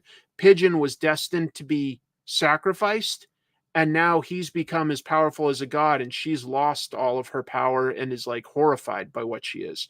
It's really it started, and I was like, boy, like this is a big world and everything, but unlike say Ultimate Black Panther, how am I supposed to relate to a pigeon man or a goddess, right? By putting them through changes of circumstances and having them like meet ordinary people in the world and going through relatable changes. It's yes, Pigeon has basically become like Kratos. He's like this super angry guy that's just taking out gods, whereas Soluna was sort of, I don't think she really knew that she was spoiled. She wasn't like an uncaring person, but she was living like a spoiled and entitled life, and now she's just reduced to just nothing and is just barely surviving. It's really interesting focusing on how differently their journeys have gone, although they're very likely to cross each other's paths in the next several issues. There's some stuff that's been set up that could lead there. I'm looking forward to that. Wow, I've already done 3 hours. Darn it. What else? I really only had Creature from the Black Lagoon Lives. Issues 3 and 4 do wrap up that story in a satisfying way. The villain of this is a serial killer who wants to basically be like the mythical Creature from the Black Lagoon, and he just has like sewn in fish bits to his own body because he is just absolutely bonkers, bug nuts insane. Very satisfying. That's just issue 3, not issue 4. I was really hoping to draw on stream, but it's already been 3 hours, so I gotta get back to work on some other things. Oh, I thought about picking that up. I did think about picking that up. Epitaphs from the Abyss, right? That's the new EC comic. It's published by Oni. An anthology horror comic. I flipped through it and it just didn't grab me. Did you read it? Did anybody here read it? I would have picked up the one that had the Tony Moore variant cover. If you haven't seen that, it looks incredible. Just so good. Here, let me see if I can pull an image of that up because of how good it is. But it was a store exclusive cover.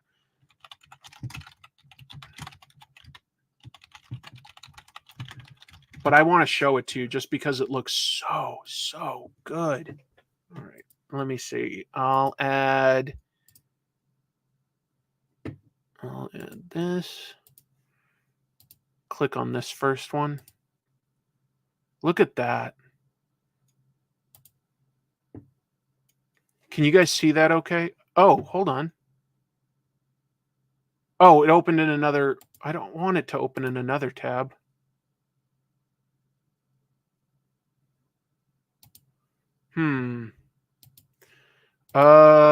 Give me a sec here. I'm going to switch to this.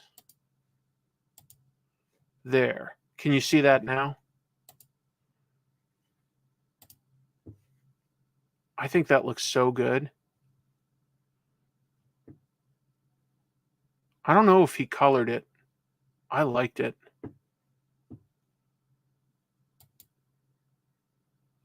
I didn't enjoy Epitaphs from the Abyss. A little hit and miss for me to commit. Same with Hello Darkness, right? Let's see. I definitely enjoyed this issue. Plus, they're coming out with some sci-fi and fantasy comics. I love the idea of bringing EC back, and I like anthologies. Yeah. Let me just even like make it a little bigger, actually. Whoops, that's not the right way to do it. I'll do it like that. No, I can't. I thought I could make the image itself bigger. Did that? Yeah, that's better. I don't know. I just thought that was really good, but I'm a little biased. I think Tony's an incredible and honestly a bit underrated artist. I think that's just a really creepy cover, but he's so good now at like, the emotions on this face, the detail on this, and then the color theory that they've used here. Like that is a great bright blue. I think that's so good. You think he did? I think he did too. I'm pretty sure he did. Tony, I used to see him like, do real life paintings, not comic stuff, and he really knows color very, very well. Mm-hmm. Yeah.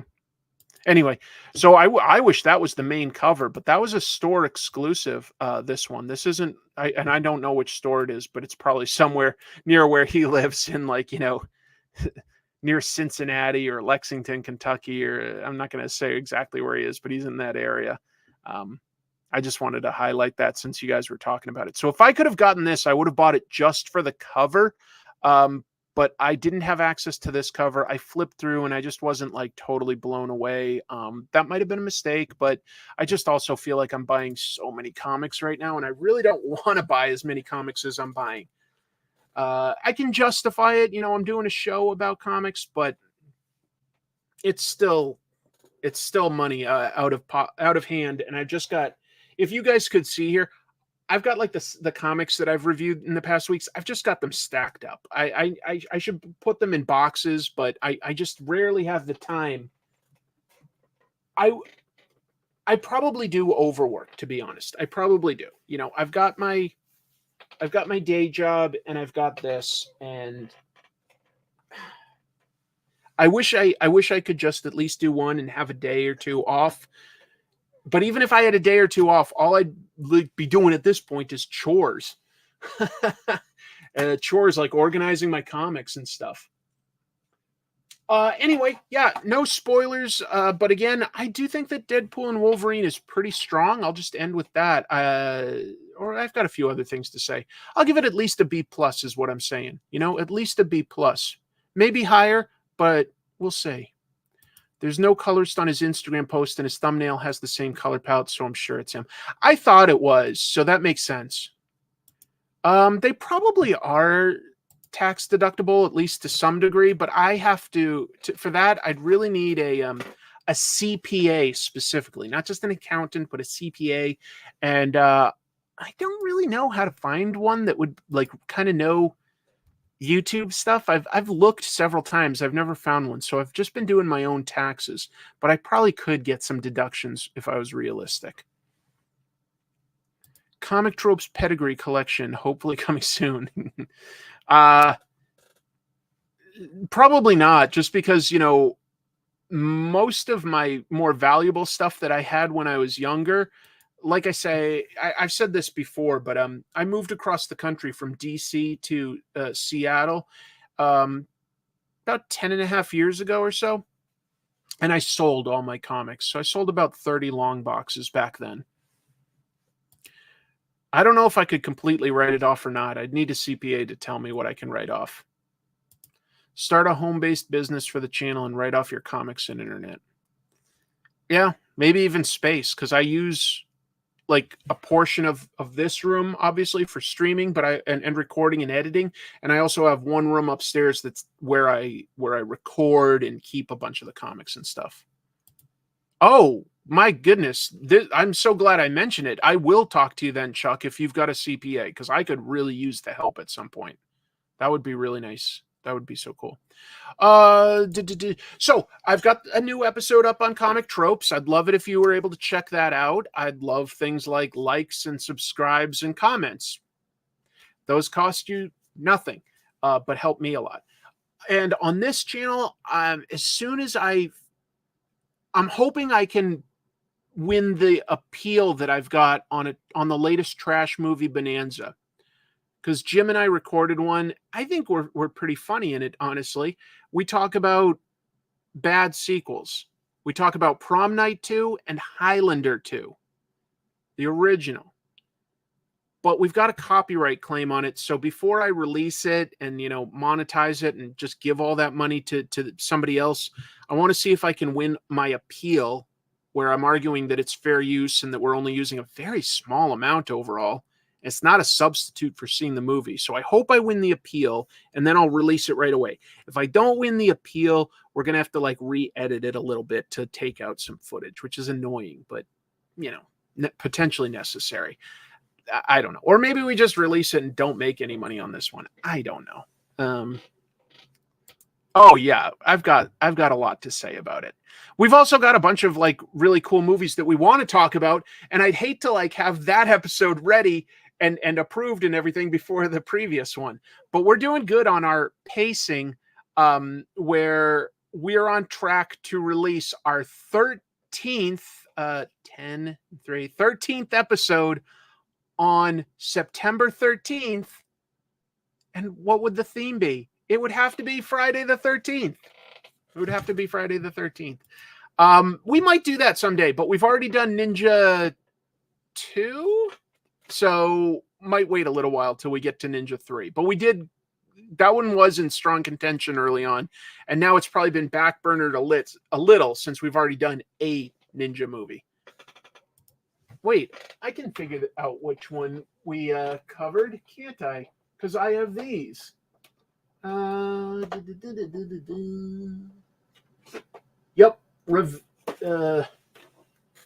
Revenge of the Ninja and Ninja Terminator was episode 4. Episode 4. We did Ninja Terminator. That was terrible. And Ninja Revenge of the Ninja, which was Ninja 2. So that was a good one. That was a good one. The movie isn't actually on this. This is just a prop made by Punker Mike. Check him out on Instagram. What a talent. So, yeah, I'd love to do some more artwork on this channel. I've got that Radiant Black page that I just need to do a little digital art to touch up. And I've got one commission for my friend's 80s street crime role-playing game that I need to finish up. And I'd love to do those on the stream, but this has been going pretty late, and I'm going to wrap it up. I always like talking, though, about San Diego Comic-Con because they released the most overall news for comics. I think there was some interesting stuff in there. I don't know about that Robert Downey Jr. one, but he is a good actor, so maybe. Do we know the book Nightmare USA by Stephen Thrower? It's about regional horror films in the 70s and 80s. I don't, but thanks for putting it on my radar. I appreciate it. I don't think I have anything else to plug. That's plenty. But thank you very much for being here. You guys add to the show. I'm going to edit in some chapters. That takes a little while, and then the episode will be refreshed for anyone that's watching this later. Yeah, I think I will make myself some dinner and work on the show. I'm going to do a funny episode for next week, I think. I need a little break on comic tropes, so I'm going to try to do a funny one. Those are a little easier for me. But I don't want to do just that. But that's what's easiest. Anyway, thanks everybody. What? Both? Yes. Boink. Double salute. That's what they do in the Army when you really respect people. Fair question before I take off. I don't have a firm date yet, but I do like doing those. I'll do a live stream at some point. Probably not this coming week. Maybe next week. Let me think that one through. I'll know more on the next one of these that I do. Okay? Thanks, everybody. Take care. Keep reading comics.